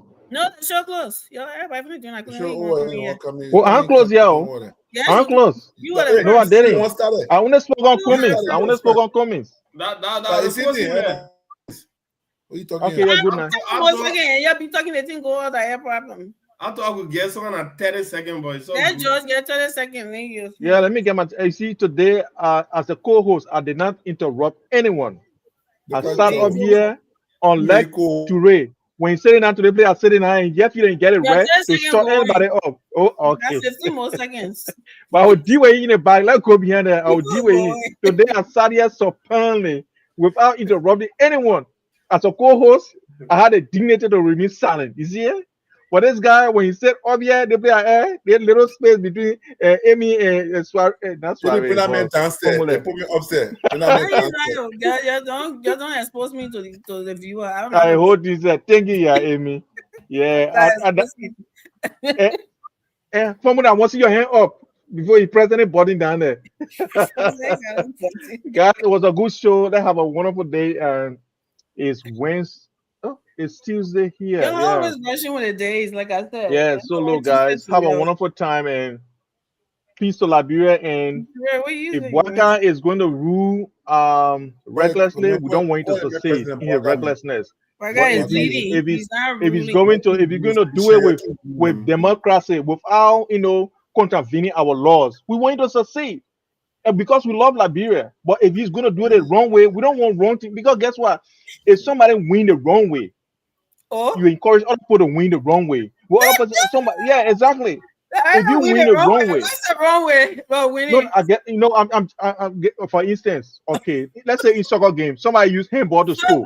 I won the wrong way, and then you cry that goal, you say that goal, and the person wins. Yeah, another forward will use that same hand to want to score. You'll be encouraged and say, but it's a right way to win. So we'll not allow President Bouaka to succeed if he's going to. Yeah, is he going to be? If he's going to be contravening our laws, we'll not allow that. They are a jobless man. I don't know what he's doing here. Where to go look for a job? I'm get a job. I want to be up. If I get a job, I'm gonna bet. I love you, Amy. Amy, so basically, look, and don't do that. Don't do that. We're going according to the queue. You see, George Phillips have been coming, and then we'll come to you. Wait for it. 30 seconds, bro. Yeah, but I see 30 seconds. We are taking the dirty 30 seconds. I'm taking a 30 second. We're closing out with 30 seconds. Who asked for 30 seconds, Amy? We all asked for 30 seconds. We say we're closing. And asked for 30 seconds. Yeah, we all asked for it. All right, thank you very much. What a great show. My eye already blowing. Yeah, I don't know what happened. They clean the camera. Look, for our people in Radio Land who have not listened to this part, Mr. Cummings said on that show that there has been nothing has improved in Liberia. He said nothing improved. 2 years of President Bouaka presidency, there's literally nothing that has been improved. That's what he said. So I want to remind Mr. Cummings that there have been massive improvement. I said there were so many contradictions. He said nothing had improved, but he said the time to leave from Monrovia to go to his hometown and to go to Plymouth Historical District in Maryland County, it has reduced drastically. So I don't even know how he managed to come up with that thing. But today we have from Bushel Island all the way going to Bowater side, passing through my hometown, going all the way to the border of Sierra Leone. In fact, they said 2 lanes, 2 lanes, so 2 lanes, so that 4 lanes. See the demolition going on already. For the first time between Freeport and Lockington, people can drive over there in less than 2 minutes. You already reach your area on Bushel Island is the fastest. Thank you. Look, there are a lot of things that are improving in Liberia, Mr. Cummings. We have a lot of things. If you give me the chance to list them today, we'll not move from here to there. But please go back and take this small time and have a super reflection. Mr. Cummings misspoke on our part. Okay, sorry, you want to tell us something too? Sorry, I want nothing. My haircut. Are you hearing me? Sorry, you see Boost Mobile. I told you I said that brother. You see something like cheap plane. There's not a delay. How you call the plane? Like cheap plane. I remember one of the basic plane. I remember managing the resources. The man said, I don't want too much of speed.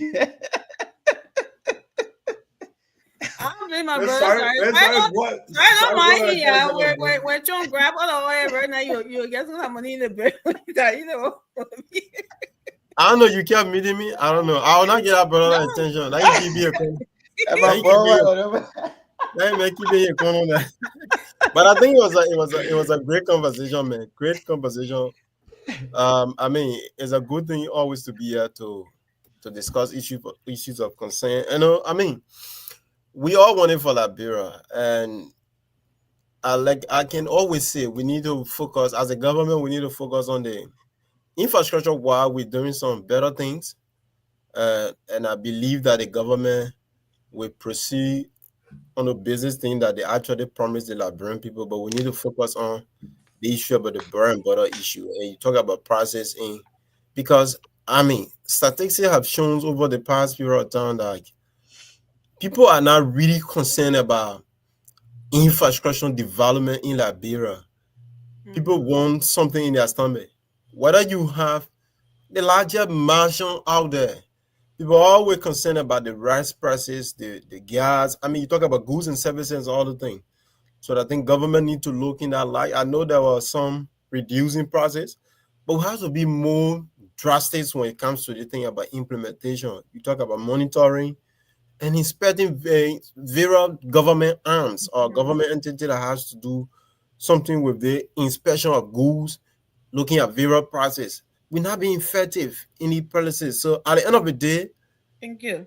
Propaganda of opposition will hold, because when you go into the market and interview people, they're not going to talk about rules and other things. They're going to talk about that better for say Liberian concerned about it better than any other thing.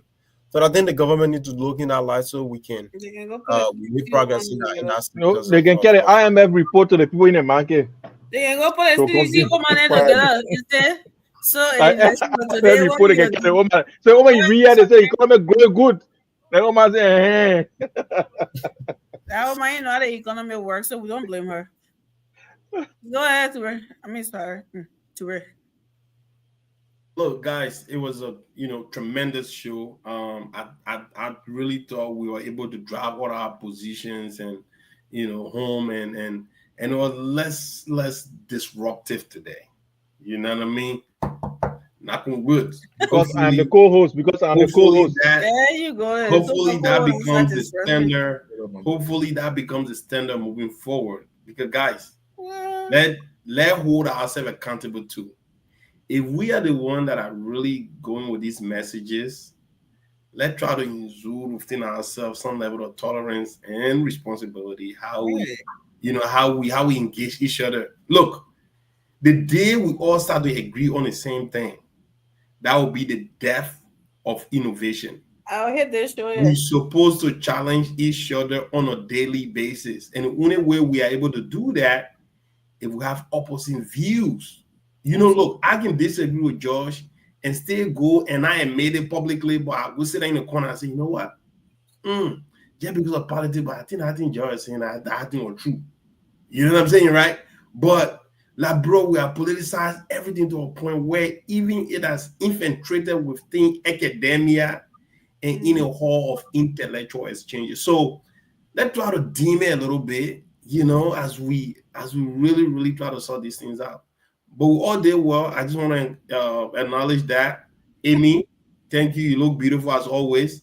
And Josh, today Monday, so probably Tuesday you're gonna be sitting over there. I can almost guarantee you that. Thank you very much. See, today on Josh Hayne pop, so that's why he be quiet on the show. But it was such a good exchange on the show. Sometimes I like it like this, Sometimes when people see some of us come across as only supporting the party, and we see the facts and don't speak to it. No, that's not true. That's not someone. I'm not that person. Look, I'm been an admirer of Cummings, and I still am an admirer of Cummings. Just that I don't support him now because I have a regime, an administration that is in. I have a regime. So I have that administration that I support, and I will stick to that. But any day you give me Cummings, I would take Cummings because I know he has the requisite knowledge, the skill set to turn our economy and make it better. And again, let me end by saying, our people, we need civil society group to start acting now. I don't know why they're in that country for. Right. Civil society groups will start acting. They will start telling people, do the math, take all this 3 year, $45,000 car, reduce it, and then teach the people why they should get on the street, citizen action, to demand the lawmaker to reduce their own salary. Let the people know how to let the woman in the old man in or Joe to easily explain that to her grandson that we're going outside because they're taking our money, they're using it, wanting to get us our money back. If they can carefully craft that civil society group and teach the people in the local vernacular on how to come out and make that referendum clear that this is what they want, they should be on the ballot, they should vote on it. Look, we'll not be going nowhere. We'll just be, that in a circle. Thank you. Even as civil society are all become political and not even they were supposed to be the one to be, leading the people to doing the rights. And if they don't know their rights, right, they kind of power they hold. But how would they do it when they're sitting in lawmaker offices or doing their own? It's a shame. But we can hope and pray for the best and the better. Good night. Yeah. So thank you everyone for coming. Thank you for watching us, everyone. Continue to share the show, please. Do so while we sit up here and run our lips, our mouths and stuff. Thank you for your patience. And can you please let me turn the show off? Oh, okay. I thought it was off already. So we thank you. Continue to share, and we will see you guys willing tomorrow. We'll be here. With that, I say thank you.